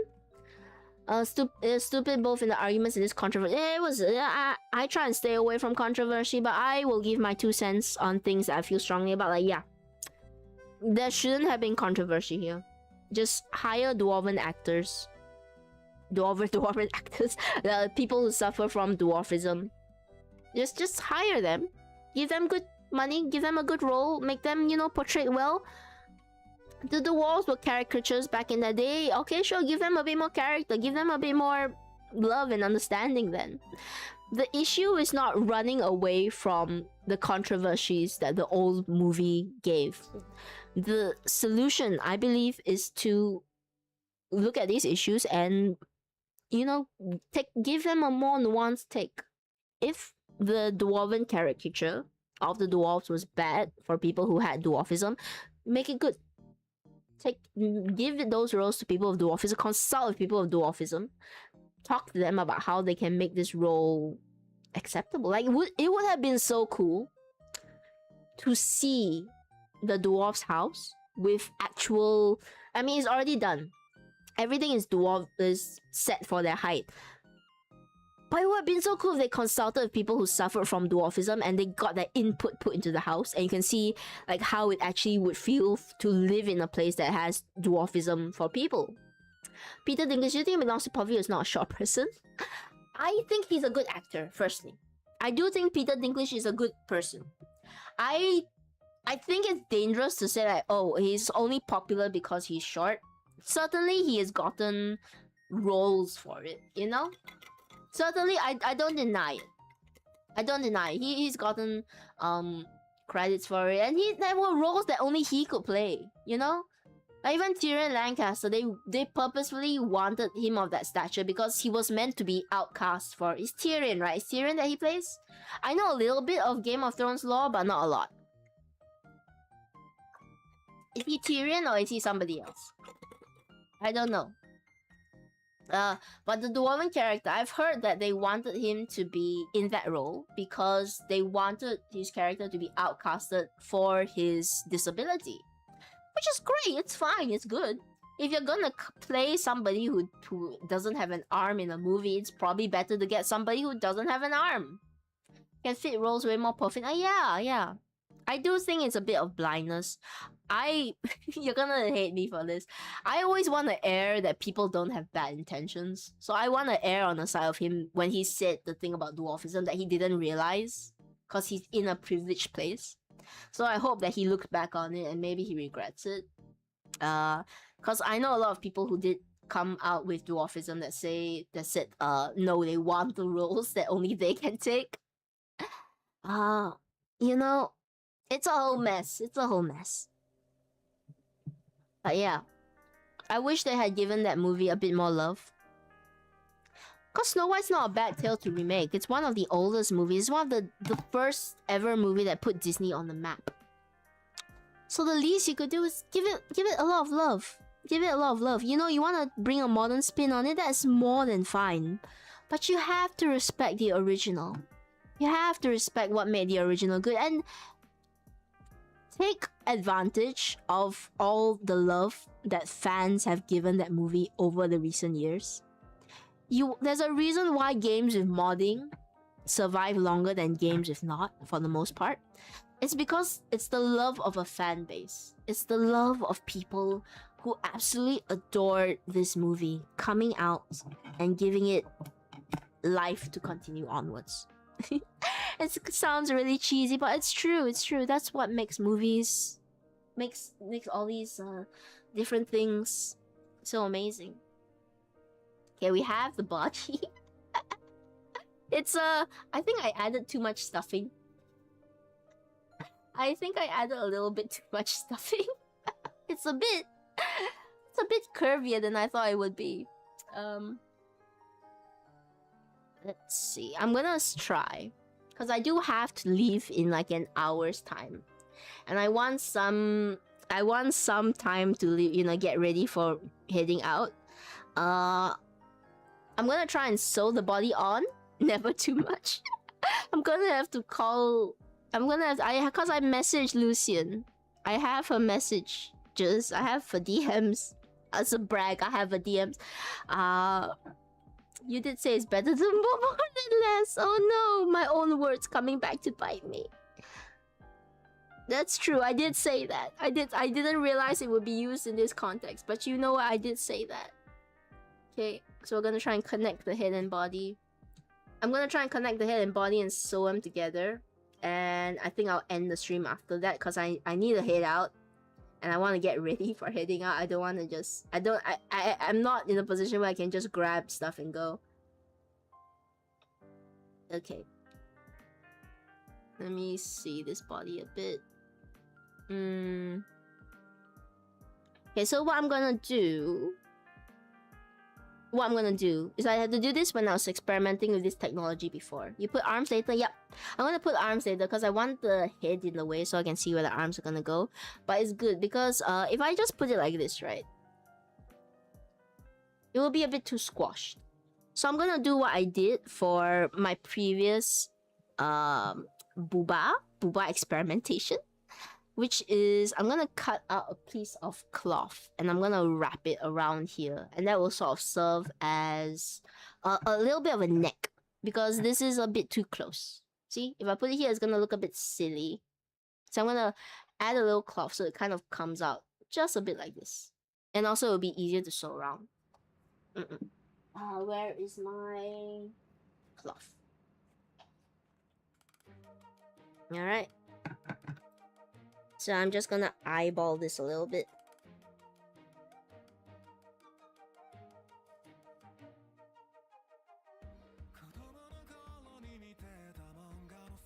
Let's make it a bit longer. Alright. Let's see, is this long enough?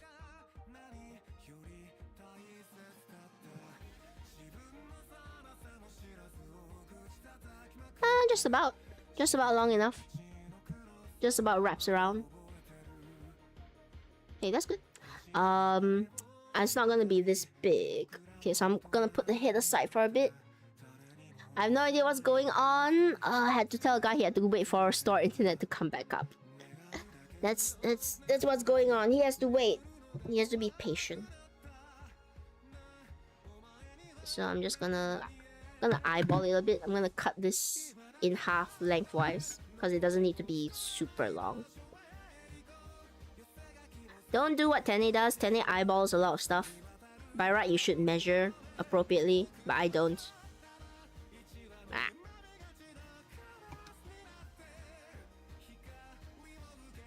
Okay. Okay, we're gonna give her a bit of a neck. Because plushie boob technology was too strong. It was too strong. I know now, so I guess I have to make my torsos a bit taller. And we are gonna do it like this. Because if we sew it this way and when we flip it up, it should flip up like this.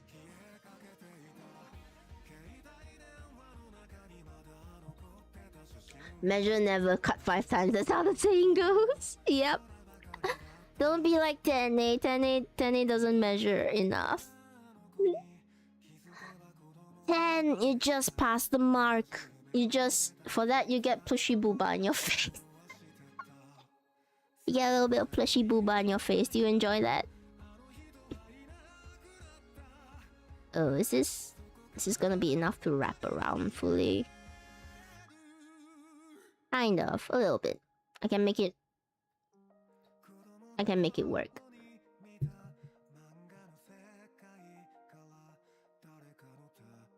Okay. Oh, ad, I'm sorry. Sorry, there's an ad break. I thought.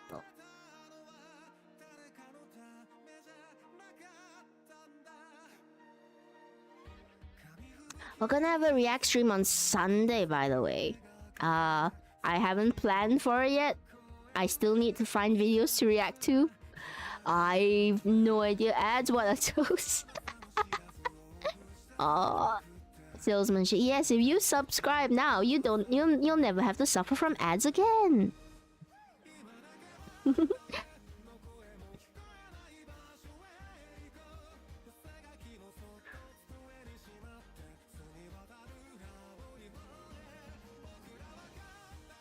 Okay, it's a kill.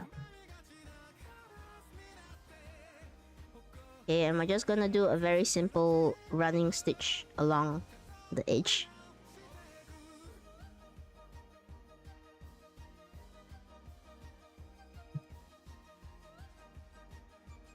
So that later we can flip it upwards. It's not really a running stitch, it's more like a back stitch, because back stitches are better for holding tension. Is what I've heard. I have not tested this myself, but I trust the people who have told me that back stitches are better for holding tension in the long run. They're stronger.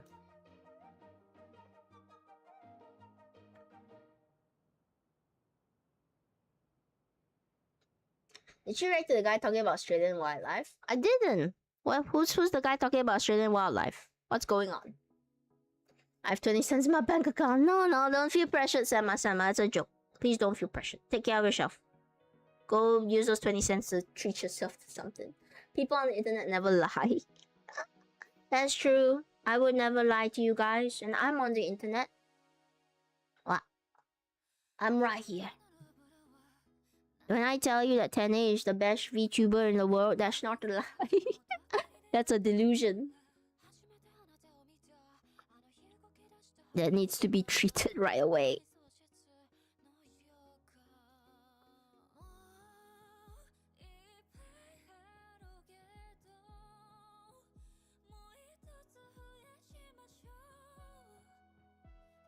Okay.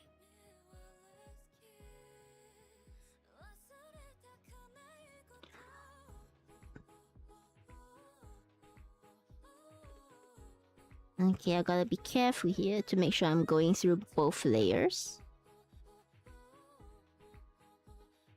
Which I think I am. Basing it off the shadows. I thought. But yeah, on the note, his name is Morpaz. He makes high quality shots about Australian animals. Also very funny. Do you know Z Frank? Z Frank is also really funny. Oh wait. I need to bring this lower.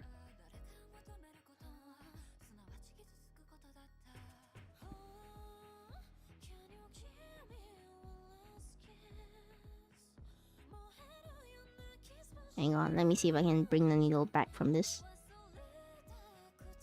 Because I need to bring this lower so that it flips up properly. Ah, tangled in needles. I made a mistake. Now I must pay the price for it.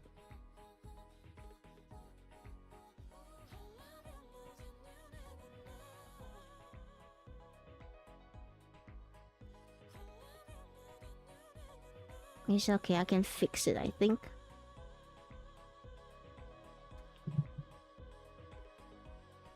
Oh wait, no, it's too low.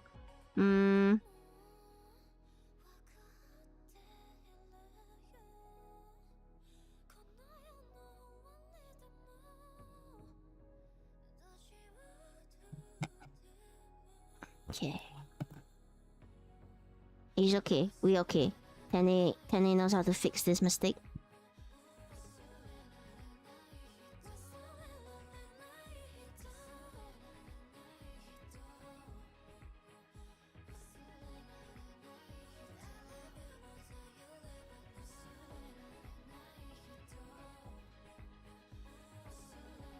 Yo. Isn't that going good?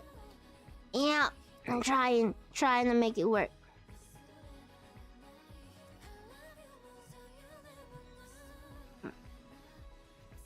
I made a tiny mistake, but I'm gonna fix it. I just need to thread this needle back in.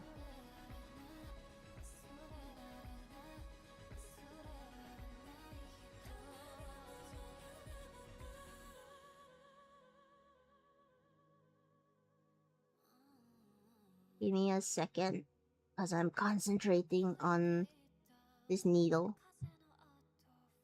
Because I need to thread through 2 threads through it now, in order to get it back to where it was. It's a little bit difficult, but not impossible.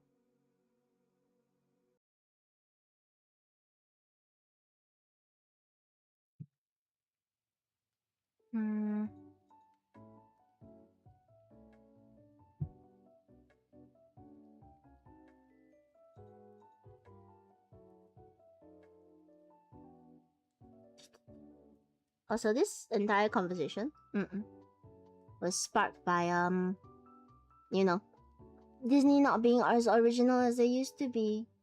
I mean, they always took off fairy tales, but they always had a particular charm or spin to it that made it really lovely. Now, even the original IPs feel a bit, just a little bit generic, which is sad. Okay, I fixed it. I fixed the thing. I was going too high up. Previously, I was sewing too high.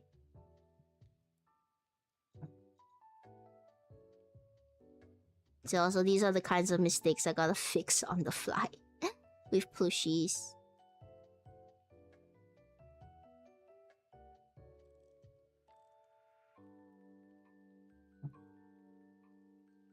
I love them. I think the only IP Disney has still not turned bad is Puss in Boots. Yeah. Pixar's been on a roll, I think, with the Inside Outs. It's not been bad.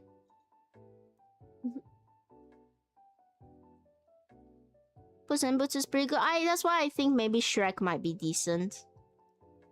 Like, maybe Shrek will be alright. It's not got the same art style, of course, but maybe the jokes and the humor will make it good. I want to be optimistic about it.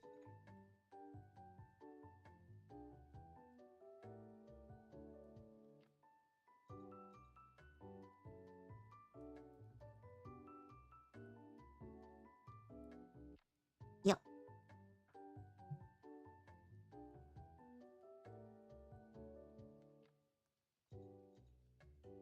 I am rushing a little bit because I'm trying to finish this quickly. Because I really do need to head out soon. I've got places I need to be. Puss in Boots is Pixar, not Disney? Oh, then yeah. But isn't it owned by Disney still? Technically. That's why they get permission to use all the stuff. Or am I misremembering my studio law?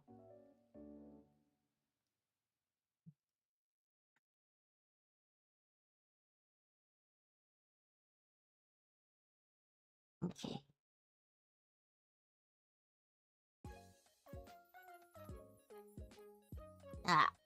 Felt is so slippery.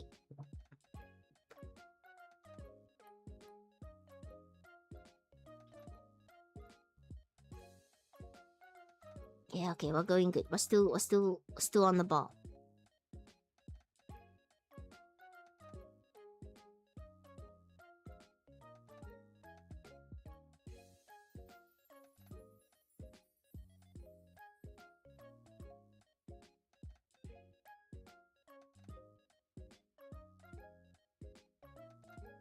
I'm gonna go around this again with one more stitch just to make sure it's secure. Because this is the neck area. So we want it to be relatively secure because it's gonna be what puts our plushie head on our plushie body. And we don't want it to, you know, be flimsy or to come out or to have holes.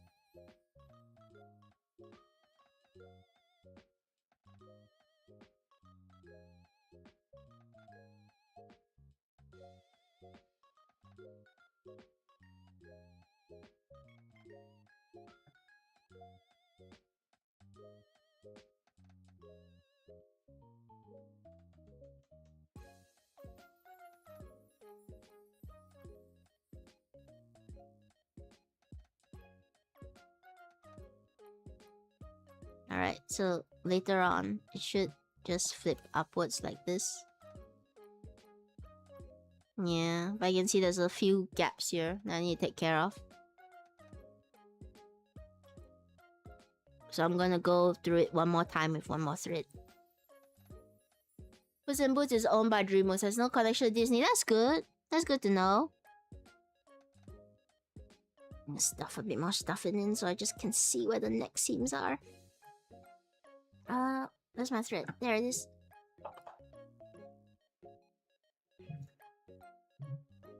Isn't Pixar releasing a new movie as well, or is it DreamWorks? No, DreamWorks is releasing Shrek. Isn't Pixar releasing another also magical spin-off with like two girls? I can't remember. There's too many movies to keep up with. Spider-Man's coming out as well, which I've seen the Spider-Man trailer. It actually looks really interesting. Maybe slight spoilers, but the trailer kind of spoils it as well. But it seems that his spider DNA is mutating. You know how he got when he had Venom? This time they've taken a different direction and his spider DNA is kind of mutating. And I think Punisher was also in the trailer. And Spider-Man seems to know him, so that would be interesting. I'm a little bit of a superhero nerd as well.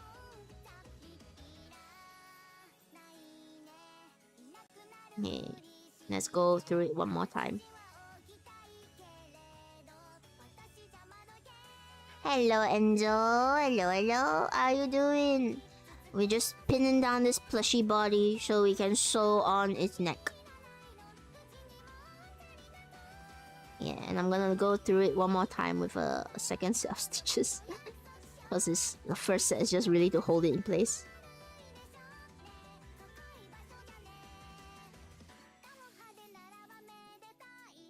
They just made a squirrel movie Gato, and now they're making Toy Story 5. They're on a roll, Pixar. I am waiting for the next. This is not Pixar. This is Sony. I'm waiting for the next Spider-Man, Miles Morales to come out. I hope they treat the animators better this time. But also, I'm excited to see where the story goes. Did you behead the? No, not yet. The head is right over. So the head's right over there. Wow. Hang on. I promise, I'll get the head in a little bit. But the head is right over there.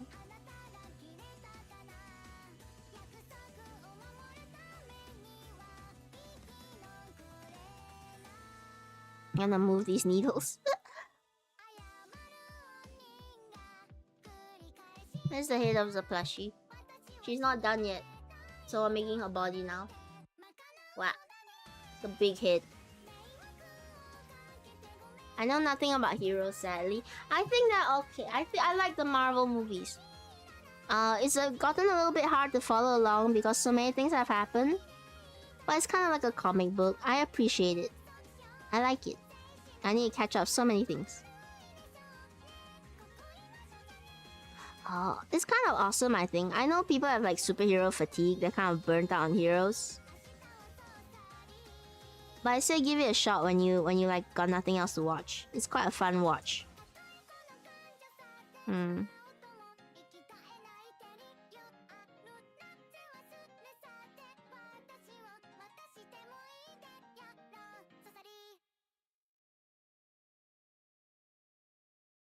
Okay, I see. To go even deeper here.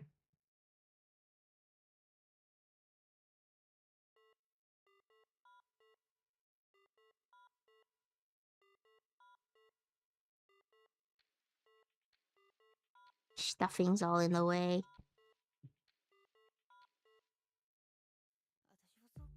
We might only be able to get neck done. And then next week, I might have 2 plushie streams. One for... Okay, hang on guys. I'll be back in a bit.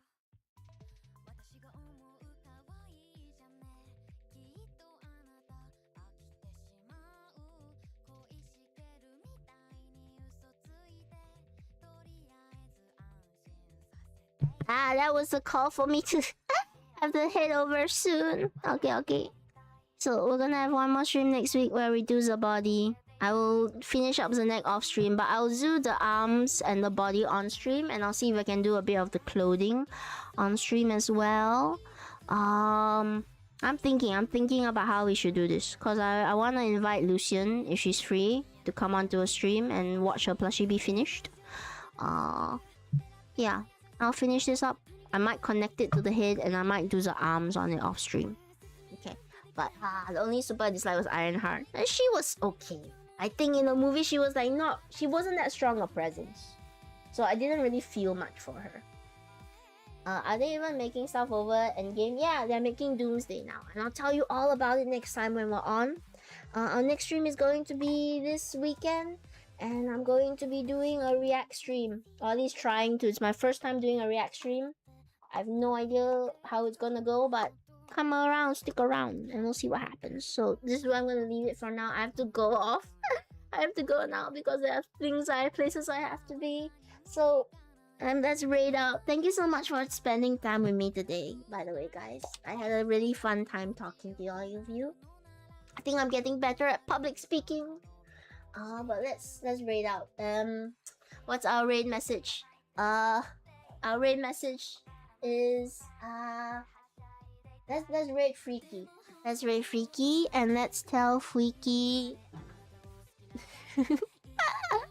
Are you a plushie booba or a plushie butt person? Okay, Freaky's non-binary as well. So plushie. Let's ask Freaky. Freaky, are you a plushie booba or a plushie butt kind of person? Okay, that's our raid message. Booba. Bye bye everyone. It was really fun talking to you guys. Next stream will be at a different timing, but Fridays we'll try and say the same. Okay. I really have to go now. Thank you so much for spending time with me. I think Freaky is with Dave. Dave and Freaky are playing together. That's cute. Okay. Take care of yourself. Drink plenty of water, get some rest. Stick around for their stream for just a little bit. Bye bye everybody.